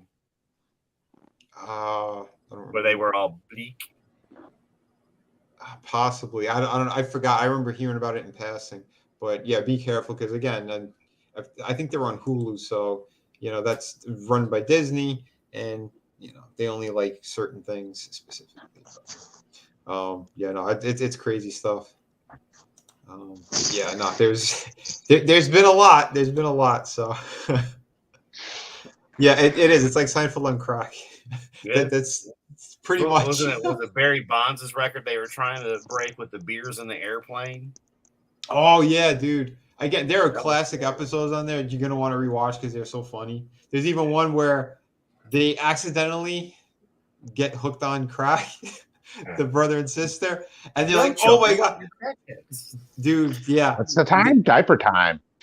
Oh shit, let's go get welfare. Yeah, it's dark, it's hilarious, and then at the end of it, like they do, like they slap people in the face too with a lot of the shit that they've done, and kind of a take on society and as a whole, so it's not just one side or the other, but it's funny stuff. Yeah, so I'd highly recommend it. But yeah, good stuff there. But yeah, I don't know. Yeah, physical media, I say do it, because you never know when they're going to pull more and more episodes as the world gets more offended by everything. Yeah, definitely. If you could find them, yeah, and you can find them in the Fordham. I would get them. Physical media, because yeah, you're right. It's crazy. I know it's another one that they're trying to go after is Married with Children. There's that one. Oh, again. Yeah, I made sure I grabbed a physical copy of that a couple of years ago. Wife and I watched it just not like last year. That was one of my favorite series of all time. Yeah. I'd say it's that one back to back with Sunny and Philly, like for comedy. What's up, Will? Hope you're doing well, bro. Will, that's my boy, Will. Nice, man. Yeah. No, Will's a legend. And dude, I recently I recently grabbed all 5 seasons of In Living Color off eBay. Oh, sweet. Yeah, yes. A couple. Yeah, and like somebody had them. They were expensive because they were also wrapped in plastic. I was just like, I needed to do this because I know that they're the ones that are wrapped in plastic are actually going to be good and not worn out and everything. So I bought them. I took the hit and I bought them, and I think I pulled them all off and put them on a hard drive somewhere as well, just to kind of keep them pristine. But that's awesome, dude. Yeah. You know what? One series I really want to get What's It's that? Drawn Together. Oh my God, Drawn Together is so good. I missed that show. Oh my God. It's so good. Yuka is a huge fan of Drawn Together. Like, she can Mm-hmm. sing the songs that princess girl sings in it. Like, she's yeah. Yeah. Oh I my like God. I like how no matter what the Pikachu thing said, it always just said the same words. Sakatia Sakatawa. It's so offensive. It's great. Well, I mean, I guarantee you, cancel culture is not going to allow it to like survive. That's why I'm just like, I want to get the physical copy before it's gone forever. I know, yeah. And mainly motivation. Yeah, well, that's the thing. You got to support physical media. Like, it's this stuff will disappear. It will go. I mean, like, Disney wants to control what you can and cannot see, and their vault that I couldn't stand growing up as a kid. They're like, oh, we're only going to release it through the vault at specific times. Go suck it. But well, mainly my biggest thing is they change everything too, depending on the time. I'm like, dude, like, leave it alone. Just leave it alone. Why I mean, edit it? the Warner Brothers. Warner Brothers had a recent miracle breakthrough. When I say recent, I say 2016. Warner Brothers was going through its archives and was able to find the 12 lost episodes of the Looney Tunes. You know, the ones that are so racist and so anti-Japanese and anti-communist that like they had to pull them off air. So they found them, and they found them. You can find them on YouTube. These have been painstakingly archived by people over the years. You can't cancel them, but they had found them in top quality, and they had planned to do a physical media release of them. It had a whole big movement swell around it, you know, like along with a bunch of other stuff, you know, but with commentary and stuff, it was a big thing. But then come to early 2017, because of the rise of social justice and political pressures, even though they had done a film festival that was run by a successful African-American businessman who was showing off this work to show like the historical impact of it. Apparently it was now deemed as racist. So the entire project is shelved, and they will never receive a physical release because, again, they're also pulling away from the media release. Yeah, so, I know too. Like disappeared. Yeah, the original Elmer Fudd, the guy who voiced him, he was drawn differently too. He was more heavy set, like on the bottom, and he was taller. They said the guy who voiced that was a known Hollywood James Gunn. And I think that's another reason why they said that they pulled a lot of those. I think they made like 2 or 3 cartoons with him, and they he was my grandpa. One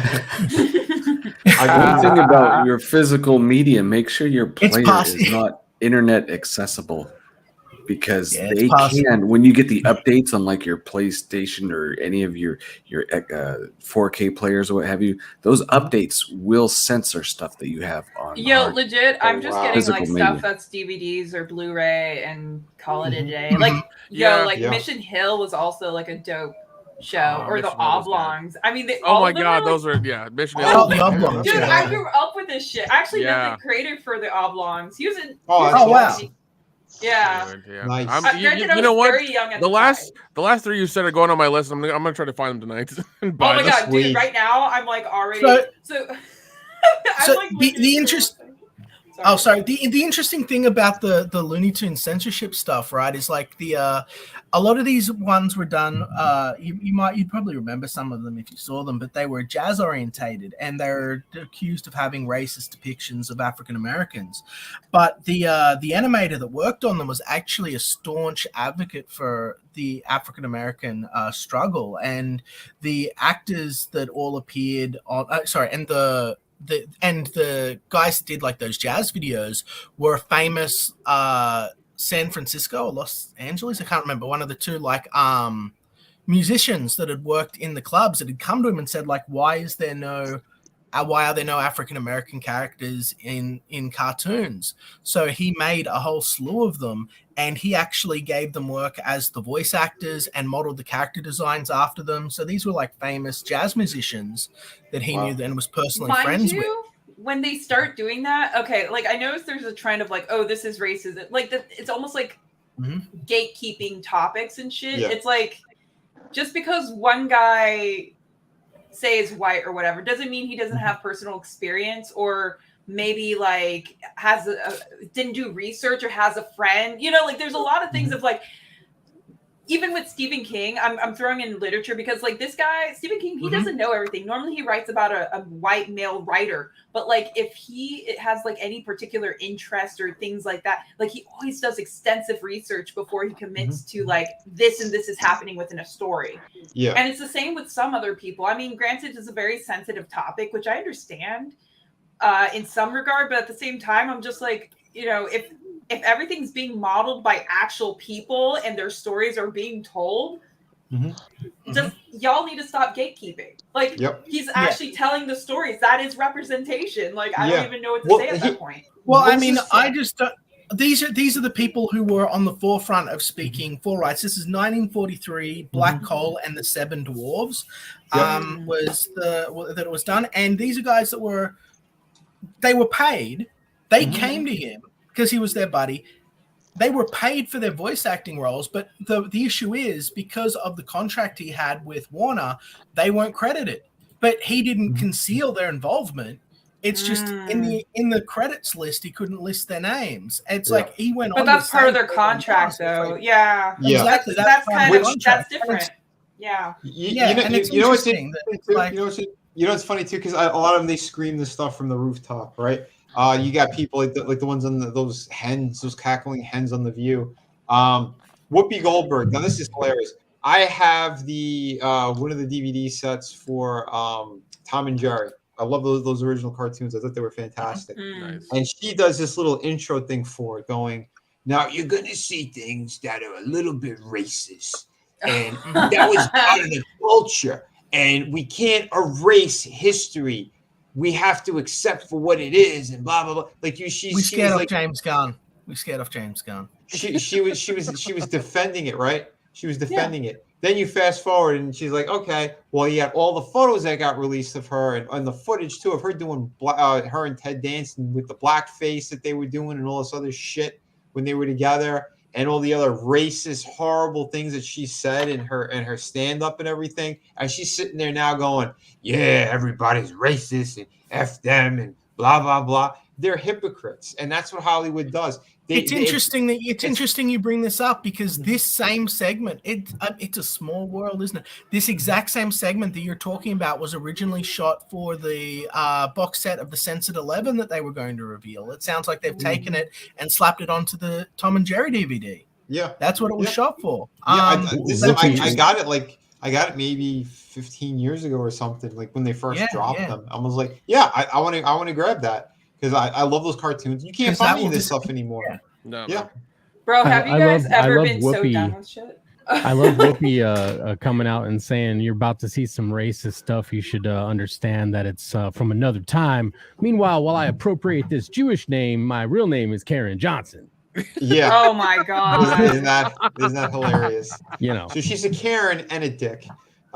Jesus Christ. That's silly. I didn't even think about that.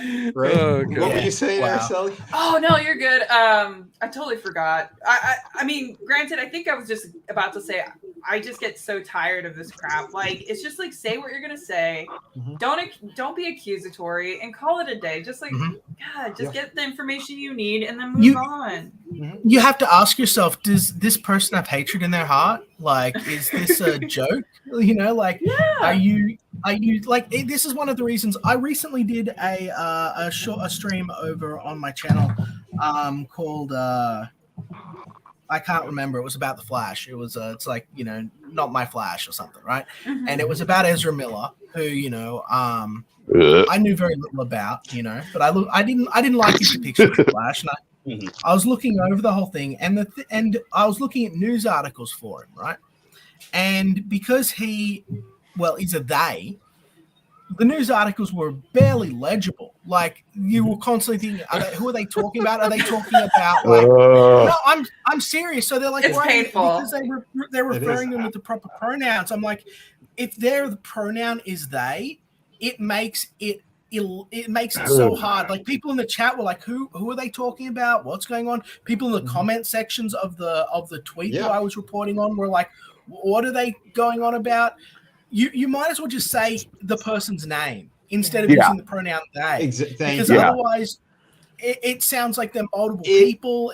It's stupidity. It's a war on language. It's a war on language. You're right. You're right, Liam. They did it on purpose because they want to confuse people. They don't want them following this stuff. You know, most of the normies, they don't know what he's done. They don't know that he's assaulted women. They don't know that he puts in danger the kidnapping thing. Him going to the Indian reservation and taking an underage girl and grooming. Did you know about? Okay, That's gross. right. Did you know about the horse? Did you know about the horses? What horses?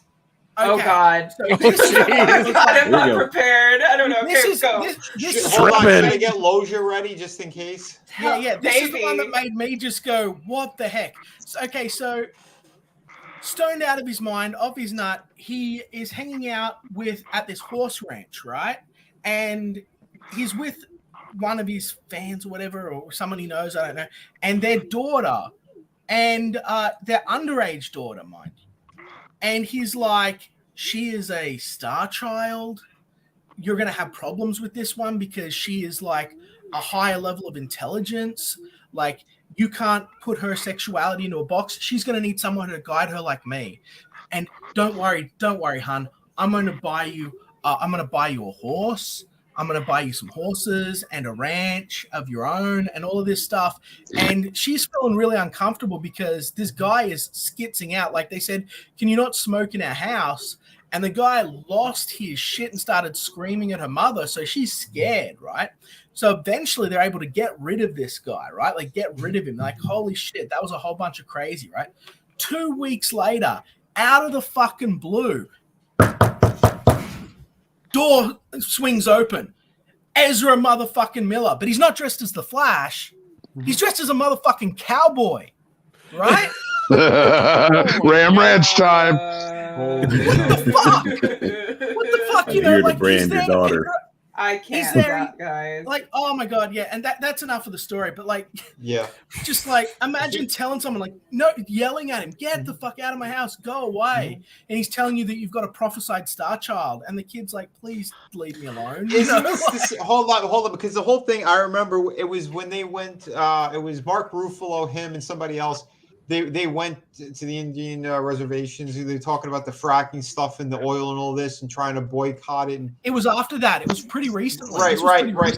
But time out. They said that whole time frame there. He went there for his own personal reasons. And same deal. Again, who is he with? He's with Mark Ruffalo. He's another piece of shit who's running out there defending someone who was arrested for kid stuff. What would happen with Rittenhouse and all that shit. You know, these people, they are twisted. I don't know if it's the money they're getting paid, if someone else is paying them to say this shit, or it's just they're all part of this weird sick circle. That's why I hate almost all the new shit that's coming out. I don't want to see it. You got all these big channels that's all they do is cover this night and day. We make fun of this stuff. You know, we're not running out and seeing this shit. I mean, again, the whole Hanscock thing that I always do all the time, like, you know, where I'm making fun of it, but you know, he's old Hollywood. You know, he's grumpy now. He can't stand any of this shit either. That's why I thought it kind of fit with what I do with these bits and everything, because you know they're all a bunch of scumbags. Yeah, this rocket launcher is for all of them, and my finger's always on the trigger because we need to take them out in a certain way. I'm just saying. Hollywood, they're a bunch of creeps. Not okay. I just thought it was crazy because you know me, man. Like, I'm pretty fucking. I live in my box. You know, like my biggest news is they released the new Trigun, and I watched that. I don't really want to be involved in all of the fucking. Was that any good? Bullshit, you know. Yeah. It's a story for another time. Okay. Oh boy. I don't want to watch it. I'll say this: it was not as bad as I thought it would be. It's not, but it's not Trigun. It's like they don't have Millie in the entire, like, they've got other characters in the series that weren't in the manga. It doesn't follow the same storyline even a little bit. Vash immediately shows up. His right arm is like this giant turquoise fucking biomechanical arm thing, and it's like the first thing they say is like, "Oh, lost technology," and the series starts with the bit with Rem and the seed chip being destroyed, and so there's no suspense because it's like everyone's backstory straight away, and they just and it felt weird. Like they have these giant worms like in Dune and stuff, and I'm like, this. I don't know. And Ash had no charm. Like it just that sucks. But yeah, like I sort of stay out of all of this shit. You know what I mean? So like I'll hear it here or there. I used to get pretty angry about it. So like I just thought there's no point. I got no ability to combat the pedos or anything. So that's why we're that's why we're making our own stuff. We're making our own content. We're making I looked up this Ezra stuff though, Yeah, exactly. But I looked up this Ezra stuff because I was like, I was covering a tweet about it because I personally didn't like Ezra as the Flash. And I sort of thought back to the Batfink moment. Did anyone? I spent 2 hours going over tweets, and in the entire time I saw 2. Wow. I saw 2 out of the hundreds of tweets, like I think it was like 7,000 or something reactions or whatever it was. 2 people came to his defense. One of them has, Ezra Miller cultist as their name, and the other one was like a backhanded, like, oh, we should let there be due process, guys. No one really said we are looking forward to him as the Flash in the announcement thread, But like, I didn't know about any of this. I heard he got up to crazy stuff. I heard that he'd allegedly choke slammed a woman, and I was Liam, hold on. Hans Cock covered all this. I think I did like 3 videos on. Well, I mean, not me. Hans Cock. Yeah, but I don't know. I don't know it's comedy and what's real, Like, oh no, hold on, straight up. I'll tell you right now, everything that I report. I'm sorry, Hans Cock reported. It is fact. I just put a that's what I learned, and I looked up a news article on the list of, and it wasn't like on a controversial site. It was literally just a impartial breakdown of all of his court dates, all of the things he had court over. I was there. He was on the run on that stream. Yeah, all that stuff. There were warrants for his arrest. And then he cuts these deals and shit. Because again, Warner Brothers dumped so much money into that Flash movie. They had so many reshoots, all that stuff. That's exactly it. We said a little bit earlier. Man. Like people are like, why? That's what? Because I was like, why is this film being made? I went over the whole thing. I sort of looked at it from what I could gather, and it all comes down to this, right? Warner probably doesn't want anything to fucking do with Ezra Miller. No. From what people are saying, I'm guessing that they don't want anything to fucking do with him. But they just spent like $14 million or $14 billion, whatever the fuck it was. We said it making that earlier. movie. And they finished the film. The film's been sitting there in the can. And they're like, has enough time passed now that we can release it? Liam, no. There was a lot of other things that were juggling. They weren't finished with the film. They were, and then they had to go back and reshoot, like they said, about half the film. Then they had the reshoots that they had to do to put Henry Cavill and Gal Gadot back in. Now we don't know what's going to happen since they fired all of them, and they said they're not going forward with any of that. But they said they did not fire Ezra. And I said I call bullshit on that. It's because they spent so much money. They don't want to lose that because they know with the announcement of James Gunn, everyone ran on Twitter. And what's the first thing they said? We're boycotting these new movies. We're not going to watch this shit because they know Shazam 2 is not going anywhere. Blue Beetle might be canceled. Aquaman might be canceled as well, and that's another completed movie. I never thought in my lifetime that there would be a Blue Beetle movie. I just never imagined. Yeah, it's weird, but you know what? There still might not be. Yeah, I mean, well, what's the chat think? What do you guys think? Let us know what you think about this whole thing. Like, it's been just really wild. Like, with James Gunn coming in, firing Cavill, keeping. Like, I was wondering maybe, and this might just be a little bit too much, paranoia on my behalf. But like, I was thinking like maybe they're keeping Ezra as a fall guy. Maybe they're gonna flashpoint the universe. And so they're going to keep Ezra for like one movie and flashpoint him out, so that then they can sort of go, everything that was bad. They might. I think that's on the table. The thing because people loved Cavill, right? So he's currently the face of the Snyderverse, and so you can't really smear him or do anything against him because he's got such a huge following. But if the last bastion, the last pillar holding up the Snyderverse, is someone that James Gunn. Sorry, continue. Yeah, if the last pillar of the Snyderverse is someone that everyone hates, then you'll probably find that even internet personalities are all like, "Oh fuck, it was good to see that all get completely destroyed," and just sort of manipulate people that way. Yeah. I don't Well, know. listen. I think they have to see what happens with that movie with money wise, because it has to break $1 billion in order for them to keep him on. Because then they're gonna sit down and have a discussion. If it doesn't make that, it doesn't make the money that they want. They need to get all that back and profit. They're going to shit can it, and they know that they screwed themselves by letting James Gunn come out and say what they said. But on top of it, you got to remember too, Henry Cavill's really the one who dropped that bomb. He's the one who publicly said, "Yeah, you know what? Well, he wasn't happy, was he?" Well, no, time out. Yeah, and that's the thing, and that's what I love about him too, because he did it in a classy way. But he said what their plan was. He said it. He goes, they said they're going in different directions. So he goes, that's why I'm out. And he basically said it looks like the whole universe is as well. So he tipped off fans by saying what he did, because he went into that meeting and he said, but there might still be something. There's nothing there. It's bullshit. They wanted to appease him because they know his fan base are going to go crazy, and they did. We're fans of Henry on the channel over here. I mean, love a ton of his other stuff. And I know not everyone on panel is crazy about him as Superman. I mean, they should. I love him. I love him so much. I think they should have kept the mustache on him as Superman. I think he's gay, Liam. I want to see Elliot Page as Superman. No, Elliot Page is going to be the Flash. That's the replacement.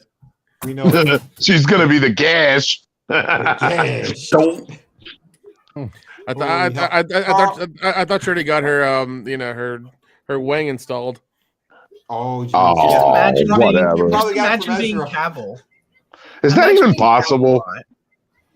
Dude, I don't know. I'm just making assumptions. Let's not get into that. I don't fucking know. Like, imagine being Cavill, right? We talk about the acting, memorizing all the lines. That sucks and all that shit. But just imagine busting your ass to get a perfectly chiseled cut body, the hours and the labor and the actual pain you have to go through to be able to fill a role, and then you just never get to really achieve your potential as the character. Like you've got one of the, like, it's all just there, and it's just, and it's true, pulled out of your fingertips. They never gave him the movie he was supposed to have, and that's what was going to happen. Because I don't think you knew this, and I don't know how many people in chat knew this. I was going to do a video on it, but at the time I couldn't because of the computer shit. But basically, The Rock made a move.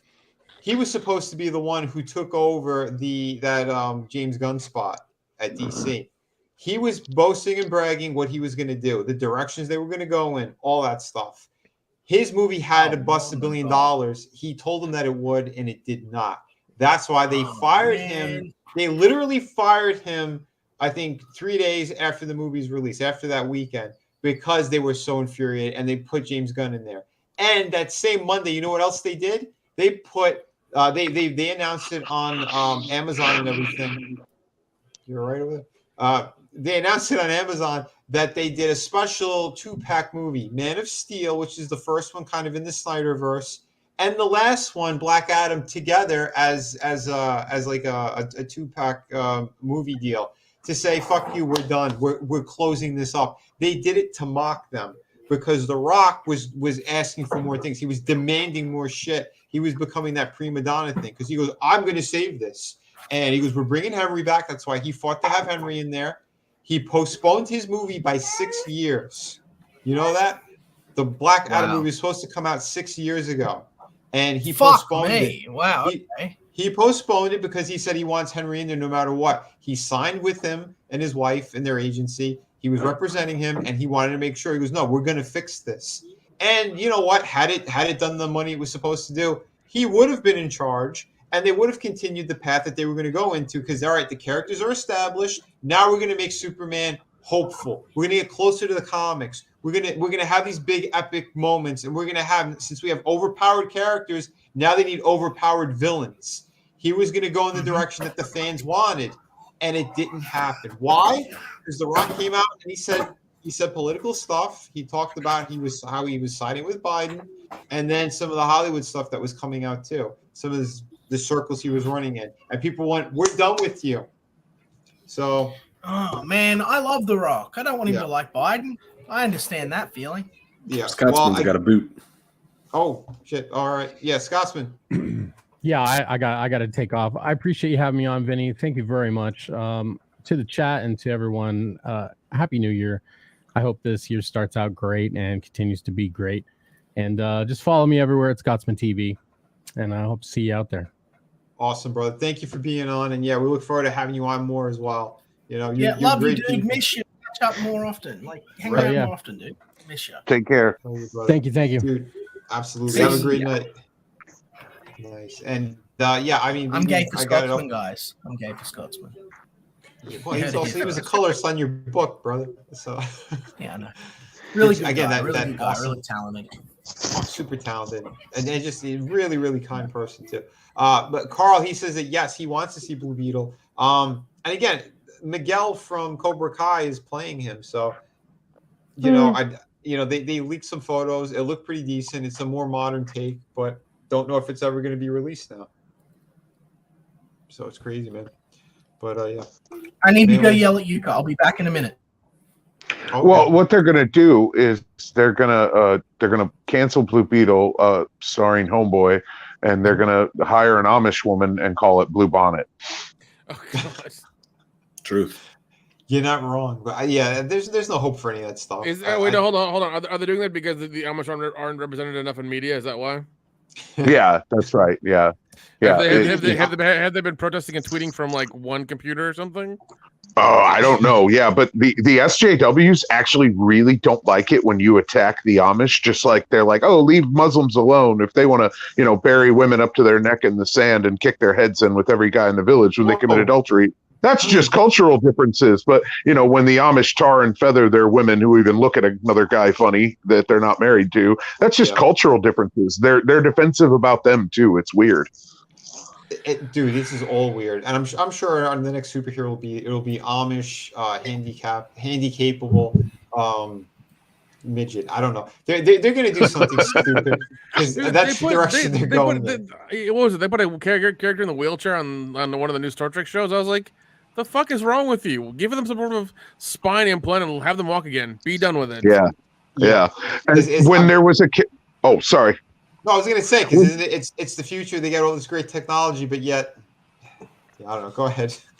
Well, when there was a character on Deep Space Nine, or I think it was Deep Space Nine, who couldn't walk, it's because her planet was so small that she wasn't used to the kind of gravity that they had. She was used to like kind of floating around on her planet. So that's why she was in a wheelchair. So like there was a reason for why she was wheelchair bound, not just, oh yeah, this person's handicapped. Like Nick said, like that science fiction description you just said, that's fine. That's feasible. I'll take that. That's okay. Yeah. Dude, but yeah, we know what they're doing now. And again, like they said with Dungeons and Dragons, same deal. They got literally putting wheelchairs in the game, and like what is this, dude? It's I got no words for this stupidity. Yeah, buy your physical media, goddammit, because it's going to be censored on some streaming service somewhere. They're going to censor everything. They're going to destroy it all. They're in the process of it. That's why we're doing what we're doing. We're trying to create better things, and we do talk about the things that we enjoy. Speaking of which, I'll drop one now. I just watched the movie the other day on Netflix, Pale Blue Eye with Christian Bale. This movie was fantastic. Again, I didn't know what to expect out of it. It's like a murder mystery / there's some revenge stuff in there. I mean, really great film. It took place like in what was it? Like the 1890s or something. Young Edgar Allan Poe is in this as well. Really interesting and great storytelling that they did in there. What's her face is in there too from the X-Files. Gillian Anderson. Yes. Some good actors. They did a fantastic job. I was pretty surprised with that movie. I'm like, oh wow, and it didn't have all the weird shit that we were expecting. That's good. So yeah. It seems like out of 20 pieces of entertainment, they get one right out of it, and it's just really infuriating to like have to wait that long for it to come out or whatever, So it's just, I don't know, it's a pain in the ass. Yeah, it's some crazy shit.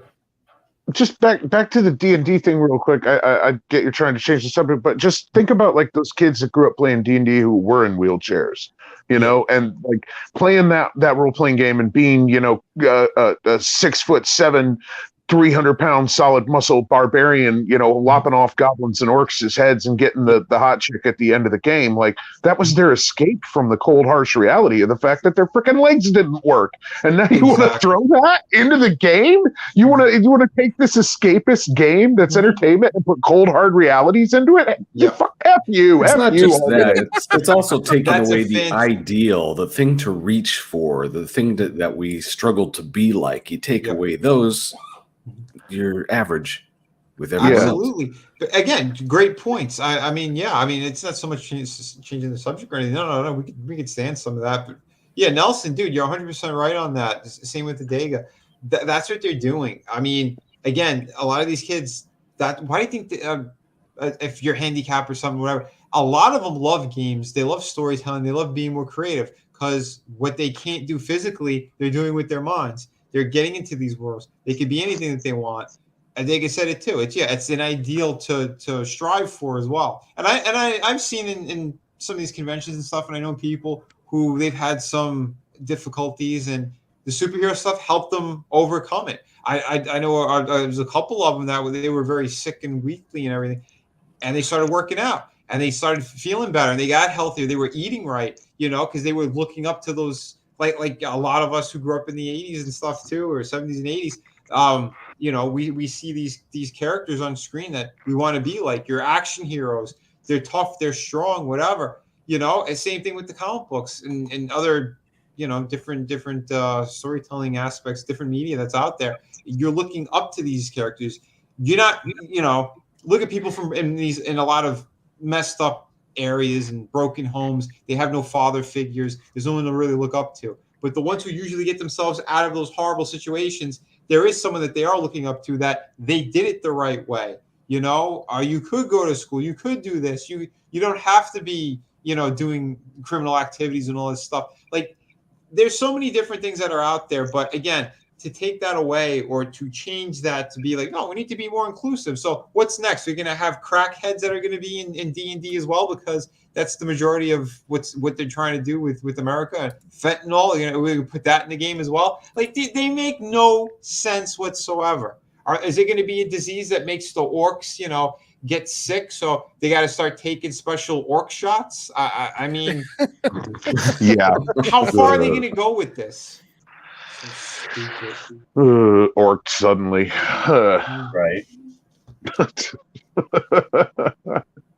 I mean, in many ways, I kind of feel like I agree with all you guys. I think it's ridiculous to kind of further push an agenda. But it's one of those things where it's like, it should, whenever we play a game, it should be escapism, but also have hints of reality too, right? I'm sorry if someone isn't. I think representation is important, but it has to be within reason. Instead of saying I don't know, we have someone in a wheelchair that's involved, maybe their legs don't work properly, but they have mad skills in something else. I don't know, maybe he's a warlock that lost ability to move his legs, but he's still a badass in his own right. But I don't know. I hear you. You could do something like that too. You could have some kind of a warlock or a witch or something like that. Yeah, but you're not going to tell me that a warrior. Unfortunately, if you want to look like a barbarian or whatever, I'm sorry, you're going to stay at the sidelines. There's no way. Right. Yeah. Well, that's the same point I was going to make, like you said, because maybe they can't use their legs, so maybe the character's always flying and floating or whatever. You know what I mean? Because they could use their magic. There's ways to do it where you could be, if you want to be more inclusive, whatever you want to do. I always said there is a way of doing it where if it's something that's natural, makes sense. Yeah, if it's natural to the story, natural to the characters, you could do that type of stuff. There are characters I have in all my different stories. There's a little bit of something for everyone in there. I have City of Venus. The leads are female. There's other stuff that's going on too. You'll see more things going on in there, but it's whatever is natural to the story. You could do it. Everyone's afraid to go near, because again, one of the reasons why I wanted to tell a proper pirate story with Shot of the Kraken is because everyone was afraid to go near the slave stuff. They don't talk about it in any of this. You might have a glimpse here or there of a character they assumed or whatever, but they didn't get into it. We had 5 or 6 Pirates of the Caribbean movies, and they didn't really talk about the slave trade on any level. That was one of the things that happened with that whole time period. It's like, what the hell? They hinted at it, yeah, most. Like, that's why he had he was labeled P. Apparently, like, the reason why. That's something too. Frankie and I. That's part of his backstory. Yeah, it's part of his backstory. They cut these things out of the movie. They made him deleted scenes where he's showing the girl. I forgot her name. He's showing all the different tattoos and the markings on him, his branding and all that stuff. And it's part of what leads up to the character. I think that's why the first movie was so good, because they had those elements there. But again, they cut them out. They only put them on the Blu-ray or whatever, the extras, but not into the movie, which is stupid. If you're gonna do something like that, go ahead, give it to everybody. But no, they're afraid to go that route. If you're gonna tell a pirate story, you got to do that. I'm sorry, that's part of it. And you had a lot of characters, a lot of people who did survive and stuff. They became famous. They became part of the crew in a big way. Blackbeard had, most of his crew was freed slaves. Later in life, when he was going crazy because of the syphilis and everything else, he ended up selling most of them. He's a pirate. He's a piece of shit. But at the same time, though, I mean, like, you had like Black Caesar. You had certain people in history that they became famous. They became amazing pirates. They had their freedom, and I think those are important things that happen. So it's not that you're forcing any of it into a story either. If that's part of history, then yeah, I think some of these things should be talked about in some capacity. They're afraid to. The closest one was the one that was on Stars. Was it Black Sails? They're the only ones that kind of, they had the balls to do that. And that was a fantastic series. I did enjoy that, but it's crazy. It's like it's the pussification. It's changing history. They did it in the school books. They took out historical aspects, things that actually happened, and they put their own narrative. I heard that they're trying to take out the Holocaust from books now too. Oh my God! Yeah, so they can do that again. Yeah, they're going to try to do that here. It's ridiculous. It's fucking ridiculous. Dude, I'm so over a lot of like the censorship and stuff. It's like, oh, it makes us uncomfortable. I'm like, that's the point. Look how awful people can be. Yeah. Goddamn point. What's the saying they say? If you don't know history, you're doomed to repeat it. Yeah. Oh, I mean, but obviously a lot of them never really paid attention or actually were invested enough to learn it. I know so many people who are like, oh, history. I'm like, are you kidding me? History is the most fascinating psychological evaluations that we can make. Like, not only for how history is written for certain people, or certain communities, but like you could literally, the more you read about history from different perspectives, the more you realize how shitty people are. And how information is skewed like constantly for someone's agenda. Could you imagine the lost history and civilizations and stuff that have just completely vanished? I mean, they erased them from history altogether. The Great Fire in Alexandria, all that stuff. There's other things that happened, or the ones who conquered other areas and territories. We don't know what the hell actually happened to it in gigantic ways. The history is it's so spotty, but the stuff we do know. Like, again, they keep trying to mess with that. The Egyptologists and stuff, anytime there's a new discovery, you know how many hands it's got to go through and how it's got to be approved by the government and stuff before they could say, okay, this is factual stuff that happened, because they don't want to change narratives. They don't want to change these. Ancient Apocalypse covers that too. There's things that they found that as a whole, they want to ignore because they go, no, it doesn't line up with other stuff. So no, that didn't happen. That's wrong. And also, the director of antiquities in Egypt, Zahi Hawass, that guy got caught selling artifacts on the black market over and over again. And somehow this dickhead is still the director of antiquities for Cairo. Wow. Wasn't he arrested at one point too? Yes. Yeah. Sorry, I don't mean to yell. No, it's okay. He makes me mad. I don't blame you. It's frustrating. It's like, what the hell? I used to like him. I used to watch some of the stuff in the specials. You know, he had a good working knowledge, but I Nope, think he's dirty. No. I don't get me wrong. I know he is, but at the time when I was watching, I didn't know. I was getting into all Oh this yeah, stuff, me neither. you know, and I was learning some of this stuff too. But yeah, I think what was his turning point, why he went real dirty, is he had done a special maybe 25 years ago. They had on Fox, they uncovered some stuff that they you know, it was never found before, and they said he found a tunnel that was underground, that they were there with the cameras and everything. I think Maury Povich or something hosted it. One of these guys did. Wait. Was one of those like live things they did during Halloween or whatever? Was it one of those? Yes, it was like one of those. Yeah, I remember those. Yep. It was like 4 hours long or something. I was amazed that they did this. But he found some crazy stuff we've never seen before. There was a sarcophagus that was elevated. They don't know how they did this either. It was hanging from like string or something, and massive, heavy. Underneath there was a river that was flowing under it, and they said that there were massive tunnels, that it went in either direction, and one of them went to the direction of underneath the Sphinx's paw. And he says that, you know, the government came in and stopped them. They shut the cameras off, and he goes, "Well, we're gonna try to come back at the start of the next season, because it was like the last season for them, for the you know, to dig up and do everything that they have to do, because then like they for the holidays and everything else, they stopped everything." But he goes, they wanted to get back into it, and they never let it happen. They never did another special.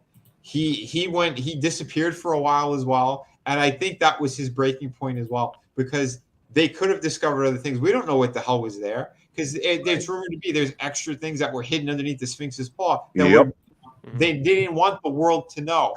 And that's the other sad thing about it, because there are other mysteries that their government just will not let out, because they don't want people to know what had happened, or it might have changed history or certain viewpoints. So it's like they're all like in cahoots. It's a sad and sick twist. Yep.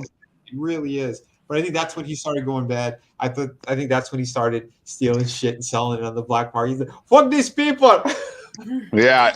And John Anthony West, the guy who helped geologist Robert Schoch date the Sphinx to 10 or 11,000 years old, he had a crew take ground penetrating radar under the Sphinx's paws, and they found large chambers on there. And the second they found them and got it recorded, the Egyptian authorities came in and said, "Get out, you're pseudoscientists, blah, blah, blah." Even though John Anthony West, I believe, has a degree in geology as well as Robert Schoch. They're both doctors, but whatever.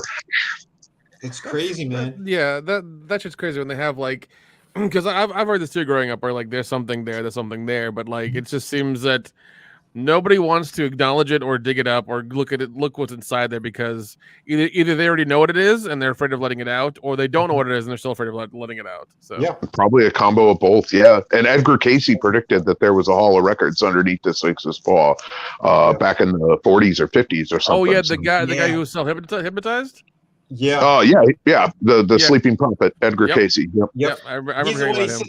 Yeah, if he fell asleep with like his hand on a book, he like read the entire book like that. They said it's weird. He could have rewritten every single word without missing a beat.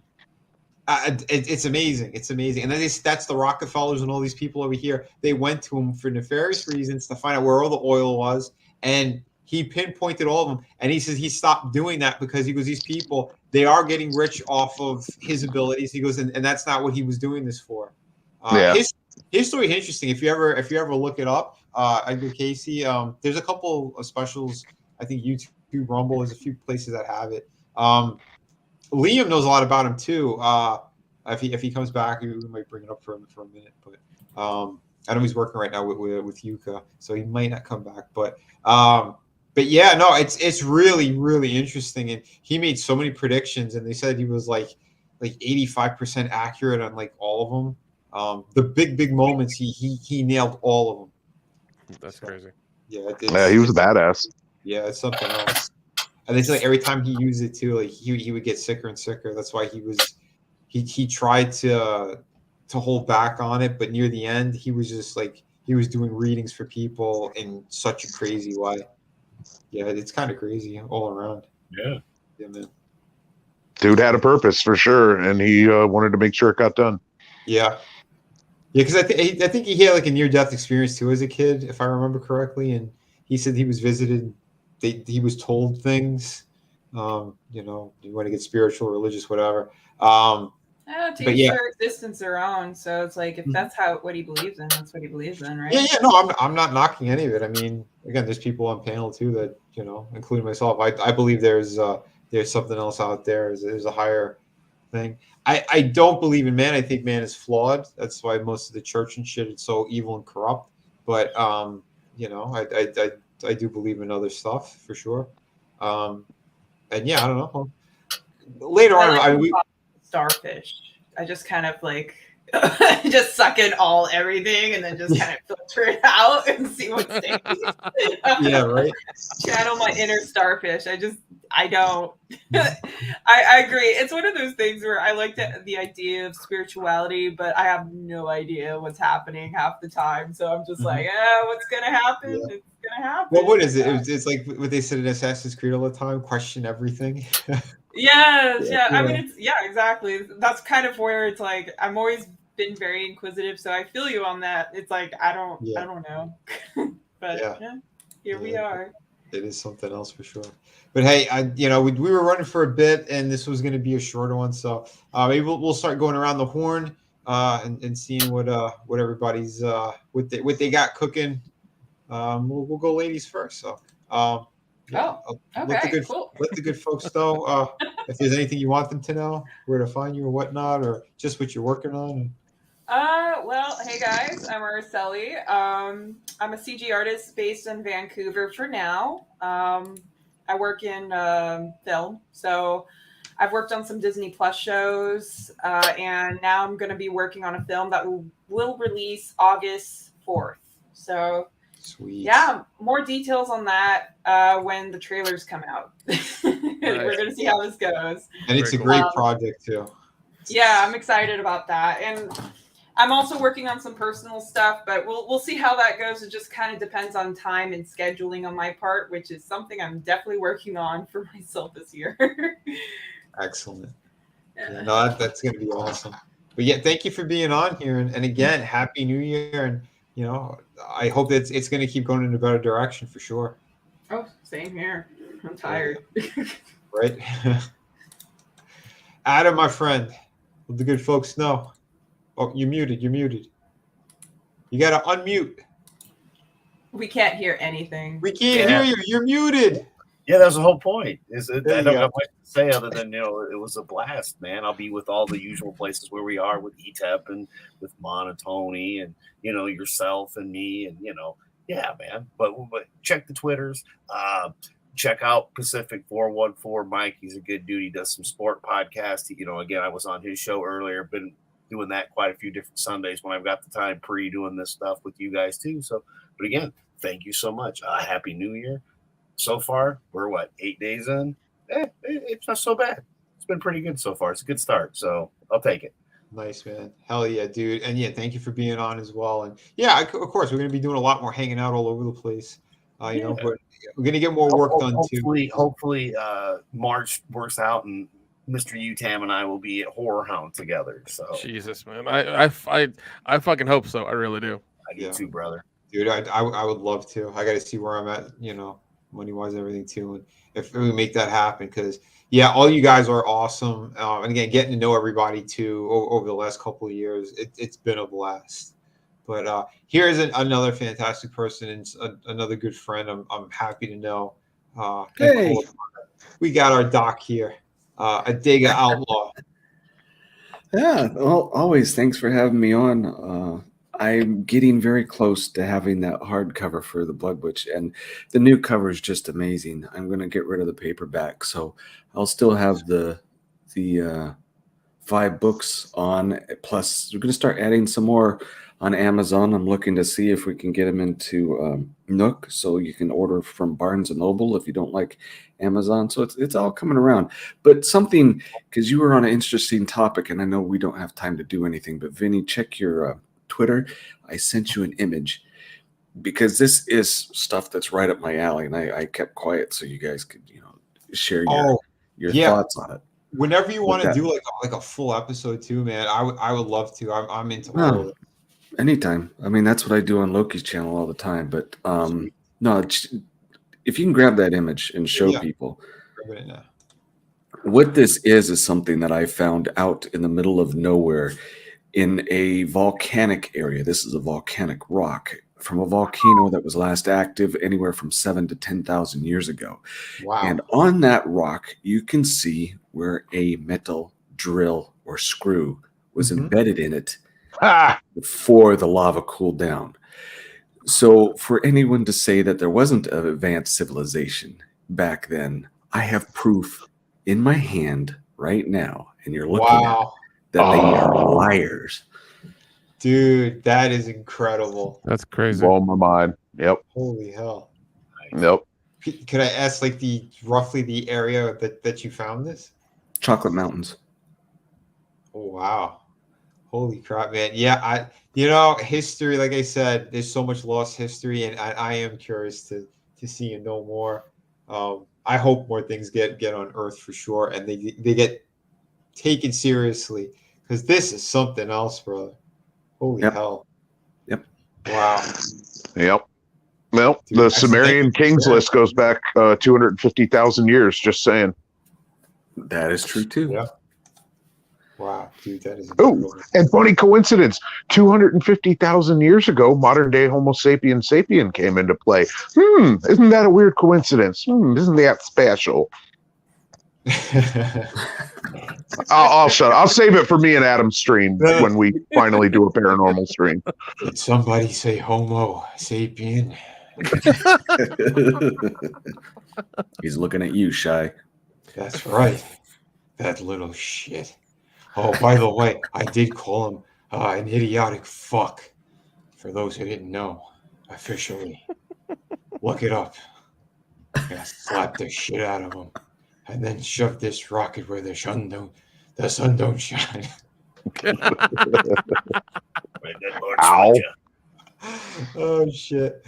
But dude, that's amazing stuff. And yeah, and Adega. Yeah, for those, if you're looking for his books right now, you can get them on Amazon. Just type in Adega Outlaw in the book section, and you'll have a bunch of stuff pop up. Most of you know this, but there's a couple of new people here.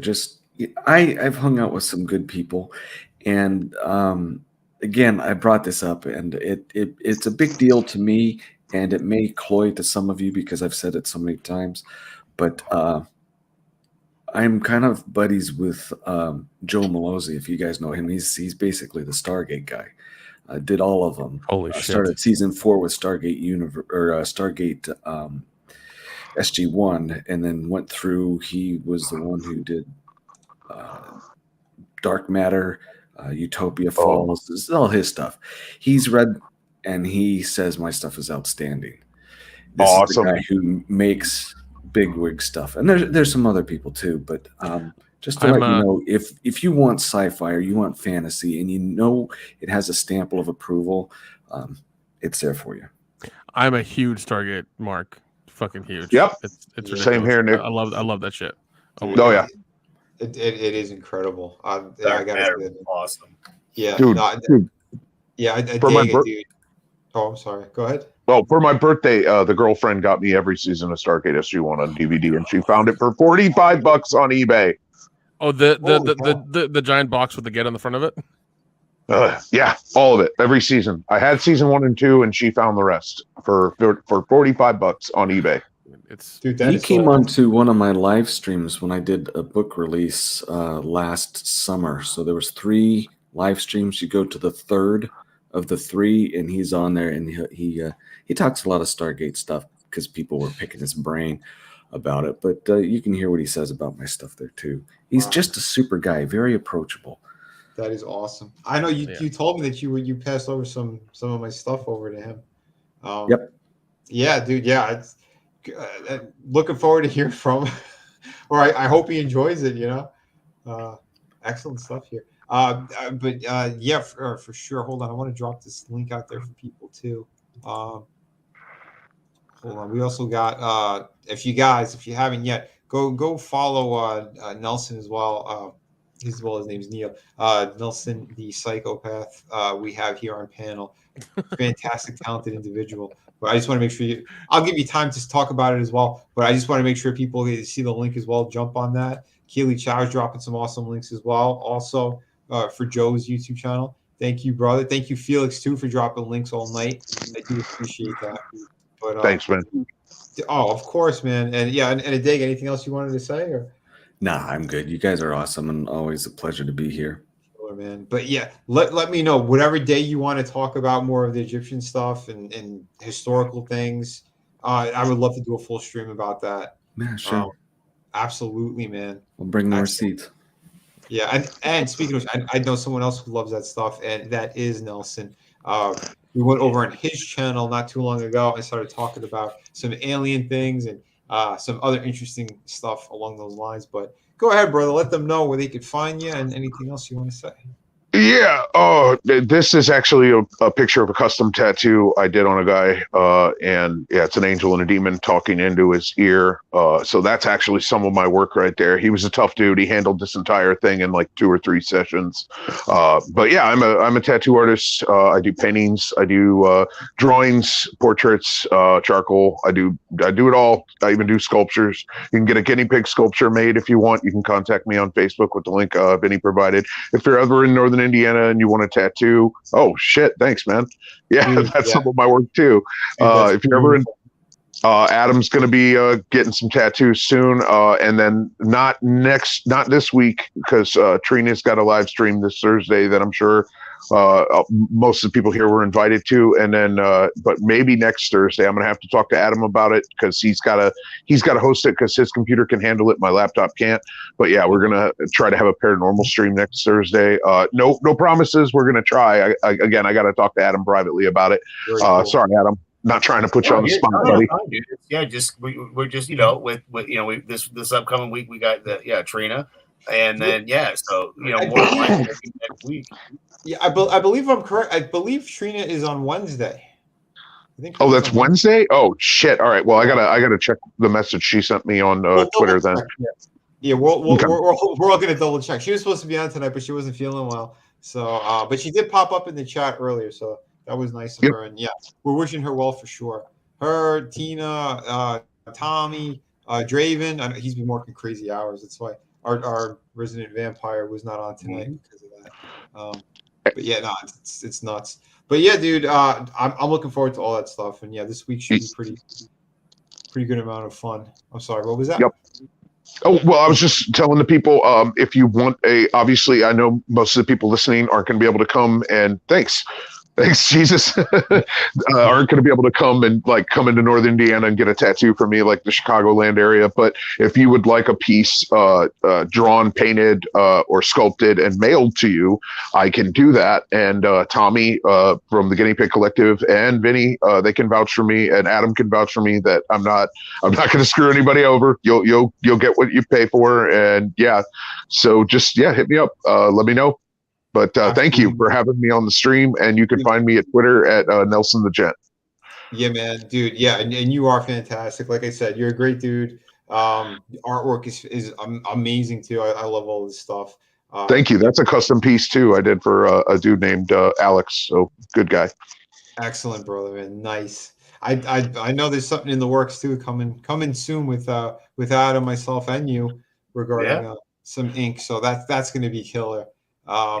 Yeah, man, looking forward to that. And yes, and Brett, Dusty Jesus, thank you for being here. I'm glad that you found us here. But yeah, we talk about a little bit of everything, kind of jumping all over from entertainment, a touch of politics here and there. But we do love more stuff like, again, history and writing and the creative process, artwork. We're going to get into a whole bunch more coming this year. I might do some more master classes again. I got to see because I need to catch up on work. But I might do more of those. I do have about 17 videos out there right now. So if you guys do want to learn how to storytell, make comics, perspective anatomy. I do have a bunch of things out there right now that you could see on this very channel. I also do a bunch of toy reviews and stuff too. So I'm again former lead designer for McFarlane Toys. So there is a ton of stuff, different content. We do bits, we different from time to time. I got Hans Cock News that's out there. It's basically my version of good old Harrison Ford and just grumpy Harrison. And we're kind of making fun of a certain YouTuber who goes by Doomcock. But and a bunch of other stuff. So depending what channel you catch me on, I might be a little more savage than others.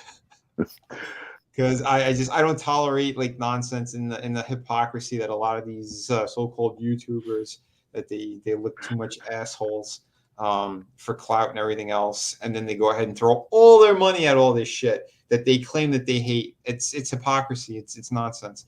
Over here, we're trying to be as genuine as possible. We're creating some great stuff, and I'll get into my spiel after we have one more guest here that I do want to make sure everyone knows about, and this is Nick, man. Nick, thank you for being on here tonight. Let the good folks know. I'm glad you sent me the link. Glad I'm on here. I am 1/4 of the world class bullshitters. Every Thursday night, we take a dump in the world of pop culture.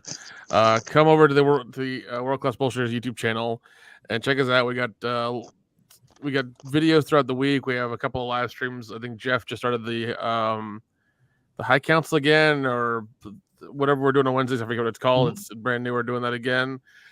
We have the normal podcast on Thursdays live. Usually goes for about 3 hours, so you can enjoy that. We always talk a bunch of bullshit. It's me and 3 other guys have a good time. Adam knows he's listened to us since the beginning. I think we just put out Jeff just is starting to mail out the Tits and Art book that finally Indiegogo gave him the money from October, so that's good. Personally, I'm trying to work on a movie. I'm trying to get something going. Excellent, dude. So I'm trying to do a feature-length thing. I can't. So it's not that I can't say anything. It's just I have to try to get it together and get it going. That's really the problem. Yeah. But hopefully I can get it together and get it going and get it started and get it shot this year and get it out there for everybody to enjoy. So that's the idea. Dude, man, my fingers are crossed for you because I know you're a great dude and you love film, you love shows. I know like the quality that you're going to put out is going to be something special. I'm trying to hit a certain audience, hit a certain group of people, and try to make it fun and stuff like that. So I'll see how it goes. I'm really going to try this year and try to make it, try to make it something good. I know the audience you're going for. It's the D&D wheelchair. Nick, when are you gonna make a Why Dion's Afraid of Horses book? I want that book. Well, if you want to I need somebody's help to write a children's book about that and then surprise them with it. Oh, dude. I really want to do. Run, Dion. I want some rhymey like gold, like the gold edge child's book about like why Dion hates horses. That's what I want. If you want to torment him, you got to hit me up later. I had done a piece that I don't know if it was eventually used. Yeah, I think it was used. They made a comic book off of. You remember what's her name? The one who did The Outsiders. What's her name? The one who wrote that. Oh. Anyway, she had another book about horses, and I had done a cover for this book. If I could find it, I'll show you guys, and you can send it over to Dion to freak them out. It's up on its hind legs. There's lightning going. Wait, Vinny. Somebody sent him a picture of a hot, busty anime elf chick, but it had a centaur. It had a centaur bottom, and Dion did not really care for it. Oh wow! It was the funniest video last week because like he's looking into the camera with his Malcolm X glasses, and I'm just like, "What are you doing?" And he goes to the detail of like the picture, and I'm just like, "God damn it, Dion!" Oh, I love that. Yeah, it was S.E. Hinton. That's the right. S.E. Hinton. Okay, all right. Yeah, she did a bunch of novels and great stuff, but yeah, one of the projects I had worked on. I believe it did come out, but yeah, I gotta find where that original image is, and I'll show you. But and yeah, I've been on the High Council too. Jeff's awesome. These guys are all fantastic, world class bullshitters. They are some good folks out there. I try to drop by whenever I could over in the chat at least and listen in while I'm working. And yeah, excellent stuff. And I'm looking forward to getting that book as well. I ordered it. I talked to Jeff a bunch of times too, privately too. A great guy. All of them are. That's why I said I love having on good people on this channel. None of these drama-filled weirdos who are looking for other nonsense. But Yo, can I say something real quick? It's just the same thing about your social circle, Vinny, is the same thing I'll say about the world-class bullshitters. That you can tell these people are friends. You can tell that even if they weren't doing live streams, they would still hang out. They would still contact each other. You guys aren't just some clout-chasing assholes. Like you're actually friends and you have fun streaming, and I appreciate that. Just like Vinny and Tommy and Lasso and their crew. You know, they're friends. They're not just kissing each other's asses. Exactly. No. You will hear us. Get on each other and give each other shit the whole fucking time. That's how we are. Oh yeah. We're like we don't like. Once again, the cloud is nice. Having the subscribers is nice. I'm not gonna lie about that. But also, it's like we want to have we're doing a fucking 3-hour live stream, and we're not gonna have fun. What's the fucking point in that then? Why do it? Why spend three hours of a Thursday night talking about shitty Hollywood bullshit when we could just go do something else, so exactly, man, exactly. And that's the thing, like you said, we're having a good time, and I know a lot of times too when I pop on other people's streams, I don't normally go on camera because I'm working, but I love to have these conversations anyway, and it's stuff that we're interested in, and we're getting the better word out there anyway about a lot of this stuff, Jeff and you guys you're like the first ones who did this, and a lot of people they rode the coattails. We know how a lot of this shit played out too. But not only did they do it, they did it right. They watched it so that you could make an informed decision on your own behalf based on the information that they gave you, without telling you to boycott something or to not boycott something. Right. No. Yeah. That's always been our stance. Is like we'll tell you how it is, truthfully. You use your money how you want to, that kind of thing. Absolutely, man. Absolutely. And that's the way to do it, because we heard earlier from Zach, No Affiliation with Geeks and Gamers Snyder, what he said. And it's the same deal. It's, be real about stuff. Don't go there and go, hey, we're going to watch it so you don't have to. After they just attacked every aspect of it for months and months and months. No. There's different situations about all this stuff. And you have one side that are complete hypocrites, and then you have the people who are genuine about it going, yeah, this is my opinion on it. Do what you want. If you enjoyed this, fine. Because we've had Tina Bojan. She pops in all the time. And she's someone who, her and her husband, they watch all the Disney shows. And she's something that they do that they enjoy. Even if it's shitty, they'll watch it. No one's harassing her or attacking her for it. No. It's fine. If you enjoy it, fine. That's good for you. But some of the stuff that we've pointed out or we've mentioned, she goes, oh, yeah, no, I agree with you on that. And that is really stupid. But for whatever reason, it's up to you. It's your money. Spend it how you want to, Yeah. Yeah. I mean, if you like whale subtitles, go for it.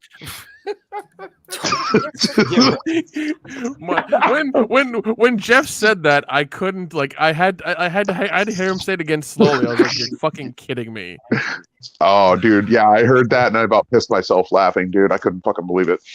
Dude, but then again, that's James Cameron imparting, what he thinks is like he's the smartest motherfucker alive, and saying like, well, people are not going to know what the whales are meaning, so I need to put actual English goddamn fucking words on there so they can understand what the whales are thinking. Like, was Lizzo the whale in the?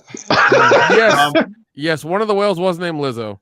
I do some great projects out there, folks, and I don't know how much this is going to be seen because of the effect they got here. Hold on, and then I think one of the other whales was named McCarthy as well.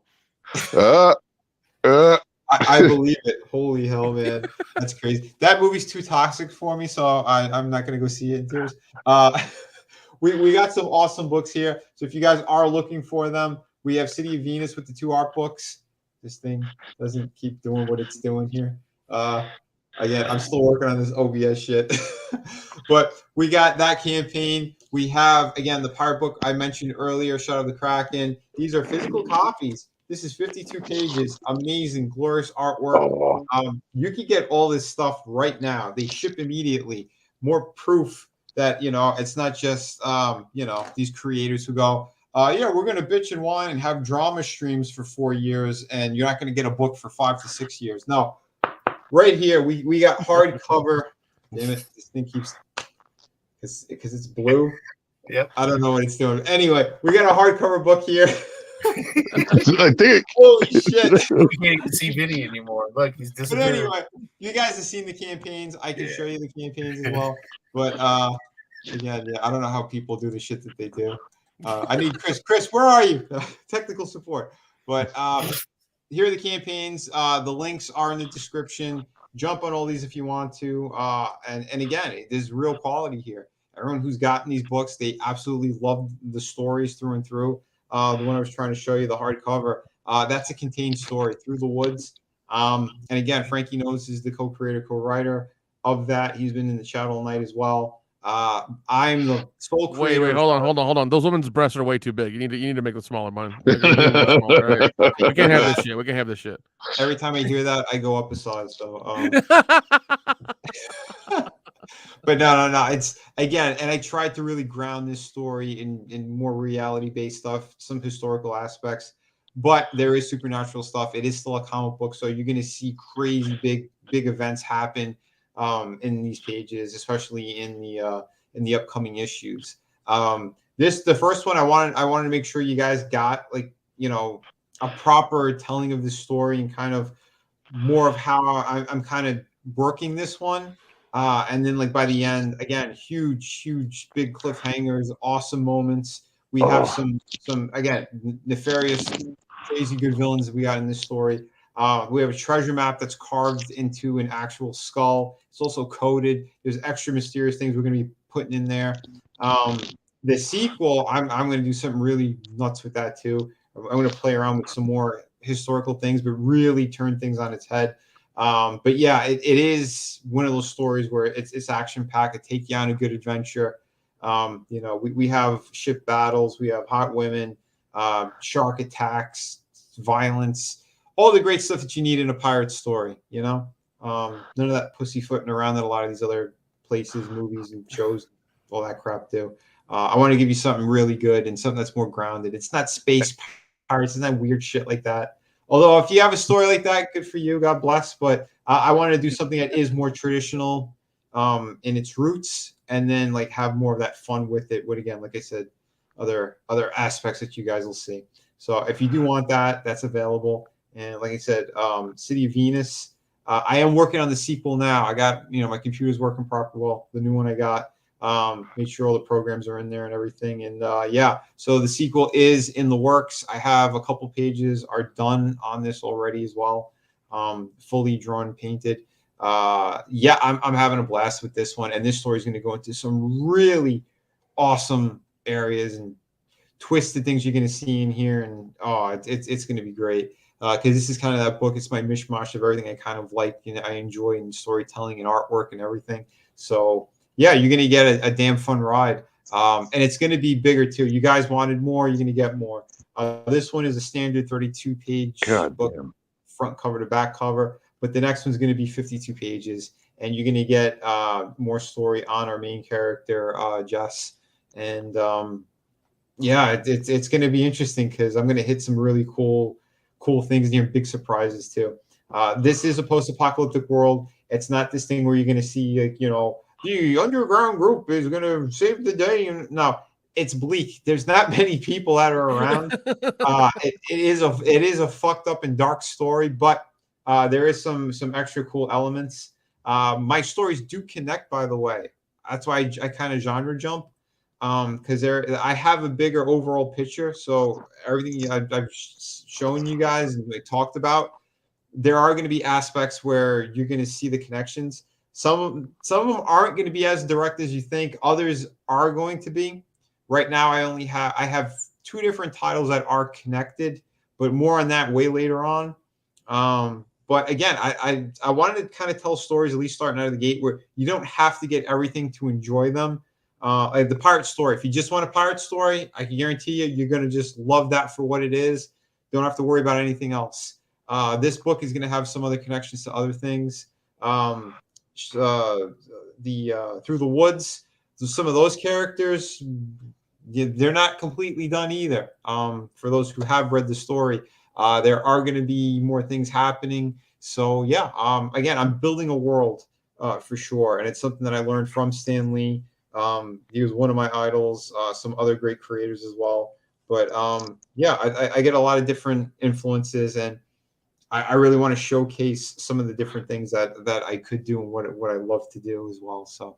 And thank God, in post-apocalyptio, City of Venus, the only outfits those young women could find are skimpy ones. Well, again, they're not running into the Target or something, or Macy's going to get new clothes. This shit's going to be rotten off, right? But oh yeah. But don't worry. Like I said, there's going to be more things I'm going to be talking about, and you'll see something too with Jess, and you know why she's kind of dressed the way she is as well. Because again, I threw people. I'm not complaining. Yeah, no, I threw people right into the action of this one because I wanted them to be just like the main character. Like, what the hell's going on? Like, because that's the fun of doing these different books too. I could pick however I want to tell a different story, what I want to do with it, the narration that some books might have that others won't. You know, it's fun. It's fun to flex those creative muscles and tell different stories and have fun. Oh. Well, I get it. It's easier to kick people in the head when you're wearing short shorts. Here we go. That's why. Problem solved. Yep. That's the whole reason, man. Flexibility. That's right. What it is. Yep. When Red did he did the original trailer for this one, he zoomed up to the crotch. Well, when you see women fighting in MMA and UFC, that's never my reason for wearing short shorts, but I mean it's a good reason. Right? That's what they wear in Ultimate Fighting when ladies fight. They wear MMA. Yeah, MMA. She's an MMA fighter. There we go. Wrestling, dude. Yeah, Draven got us all back into wrestling. He got us hooked on AEW. Oh my God, Jade Cargill. Some of these chicks are absolutely breathtaking. And some of them look like superheroes right out of the gate. Jade Cargill. I mean, she needs to play Storm. I don't know what the hell they're waiting for. That chick is a 10.5. She's done. She's done cosplays of Storm that are absolutely jaw-dropping. I mean, straight up, like, holy shit. So, Hollywood's retarded, but hey, here's another one Dion might not. Or we got. There we go. But yeah, that's again some of the artwork I have in the art books. They're 52 pages each, so you got 104 pages of gorgeous artwork, all full color, single pages. And all sorts of stuff. You know, this is what I can kind of show that are more public domain things. But I do have other stuff in there. So if you like your favorite comic book characters, movies, shows, video games, whatever, I got a little bit of everything in these art books. So and plenty of cheesecake as well. So if you like pinups, awesome stuff. I got a couple of different Alices in there from Alice in Wonderland, my version anyway. I'll be in my bunk. Hey Vinny, you got any Velmas? I'm asking for a friend. Oh my God! I might have to. I've been wanting to do one for another. You should. Why not? You know? Yeah. Why not? Indeed. So yeah, keep an eye out for some Literally, more I'll awesome give you stuff. reference material. Right. So many people, so many of my friends do it. Oh, excellent. Yeah. I've known a lot of them from the convention scene as well. Oh, sadly, one did pass away. I mentioned her. I showed some of her her GoFundMe's not too long ago. Oh no. My friend Nikki, she did pass away. She's someone I only kind of knew from the convention scenes, and we talked a few times. She was an absolute sweetheart. A bombshell of a woman too, just absolutely gorgeous, but personality to match. She was suffering for a while from cancer, and sadly she didn't win. So but my heart goes out to her husband, her family, really good people, and it's some heartbreaking stuff for sure. But like I said, a couple years. it has been, and that's the sad thing too, right? The last couple of years, we haven't been able to go to these shows and things. I've been to one in the last 3 years. It's messed up because it would have been great to hang out with somebody at least one more time, or So remember, there's a lot going on. That's why we try to keep it as cool as possible here, as chill as possible as well. There's just too many scumbags, too many assholes. In a world of assholes, remember, be a cock, be a Hans cock. We try to keep it fun. But either way, I do hope that everybody, you do have a great night. Thank you so much, everyone, for being here. I appreciate it. That's for damn sure. Grab some books, grab some great stuff. I have a bunch of links in the description. Support the good people that you really do, you care about, or you want to help in any way, shape, or form. Chris Fisk couldn't make it on tonight. Go support his stuff. Infinite Tale Chronicles, The War of the Trees. You can find that on Amazon. He's got a website as well. It should be in the description. Chris is a fantastic individual. Just all around great guy. He's helped so many freaking people in the community as well. And a lot of people just ignore him. I don't know why. Just so damn awesome, kind guy. Go support his stuff if you could. I know Nerium and Red, they should be coming back soon as well. Bonds 2 looks like it's going to be launching pretty soon, maybe in another month or so, I think. Red popped up on the Friday stream. We haven't seen him in forever, so that was great to hang out with him for a bit. So keep an eye out for a bunch of great stuff. I got to say again, Mainless Motivation, thank you for being here all night, dropping some funny things, some great stuff too. Keely Chow, Felix for dropping all those links. Again, super fan. He's been all night chatting with the people as well. Planet Tobor TV. Matt, you're an awesome dude. Can't wait to have you back on the stream. Maybe we could get you to do some impersonations as well, because holy shit, you are funny. Let me see what else we had up here. We had Brett Dusty Jesus. He was in the house as well. Thank you for being here. Carl, thank you. Liam, everyone, go get Kakashi Murder Dolls. That book is incredible. Damn it, I wish I had it closer to me. Oh my God, yeah. Go get that one. He's criminally underfunded with it. I mean, they're shipping now, but he's only got 66 backers. We know some of the big YouTubers, they tried to hurt him for whatever sick, twisted reasons. You guys go back into my YouTube channel. I went off on those pieces of shit. I showed facts. I showed that who were doxers, who committed fraud. These people are scumbags, and that's why I want nothing to do with them. So go back to September 2nd stream, as a matter of fact. I only know that because it was on my birthday. So there you go. Yeah, I was on the panel with you at the end. It's insane. The level of harassment is just disgusting. So I don't know why anyone want to support those type of people. Support the good ones out there. Crush them. Yeah, we're working hard. We're getting you some quality work out there. Again, beautiful storytelling all around. So yeah, we got it in spades. So hell yeah. Indie Wrestling Aces, thank you for being here. If that's you, Edwin, yeah, dude, we should hang out again too. Edwin's a good dude. I know he's got his own projects as well. So if you want to support, the Ace. Stuff out there. Let me see who else I was missing. Tommy, Guinea Pig Collective, thank you for being here. My own brother, Frankie knows, with his Orcvid 19. That was hilarious. I was talking about earlier. That shit was great. Let me see. Tina Bojan, Trina, Last of Truth. Thank you so much for being in here tonight. And again, for getting the word out there for folks to come tune in and all that great stuff. William Palmieri, Gap After Dark. He was dropping some links like crazy too tonight. Thank you so much. Scrolling up.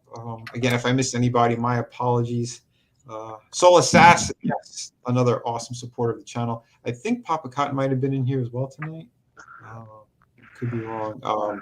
But either way, thank you, everybody, each and every one of you guys and girls. Just keep kicking ass, we're fighting a good fight always.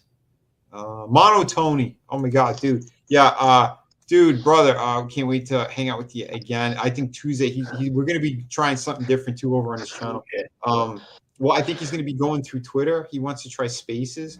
So we're going to give that a go. Yeah, that way we could talk about some other things that Mama Susan doesn't like. Spaces is interesting to use. Basically, it's kind of like Clubhouse. It's a Clubhouse. It's Clubhouse on Twitter. And if you want to, if you set it up correctly, you can pull off the audio and put it on YouTube later if you want to. So. Oh, excellent. Yeah. Dude, well, yeah, I know he's studying some stuff too, some programming things and whatnot. So yeah, fingers crossed we get everything working the proper way, because we want to have a good time and be able to talk without being censored. Phantom Hooligan, thank you for being in here as well. What about? Yes, Tombstone was also in here tonight. Let me see. I think I got most of you guys and girls. Still scrolling. Yeah, you guys have been very active tonight, which is excellent. Again, Scotsman, thank you for being here. Yeah, hopefully we'll do another cooking segment soon because man, that guy, he knows how to make a good meal. Holy shit. Yeah, but he's done like I think 3 or 4 cooking segments. I reckon he'd make me some French fried taters. Them taters. I like them taters. I reckon I need to get baptized. Hell yeah. You sound like you're in that area. Mm-hmm. But yeah, I think I hit everybody. So yes, everybody, thank you so much, and for the super chats. You guys and girls rock. So we'll go out on some good old fashioned Ric Flair, because why the hell not? Before we do, we'll do one more. We'll do one more. I don't know, one more funny one. Woo. Woo. No, we'll do one more. Well, this never gets old. I fucking love it. Get what you fucking deserve! I started blasting. Bang! Yeah. We'll go out on Ric Flair because everybody loves Flair. Woo! Everyone, have a great night. Remember, be kind to one another, but kick ass while you create. I want to see it. Let's see what you got. MNC riding, jet flying, kid stealing, wheeling dealing, son of a gun that could kiss any woman right here, even that fat one, and make her cry. Brother, watch this, girls. Woo! Woo! Hey! Woo! Woo! Woo! Woo! Woo! Woo!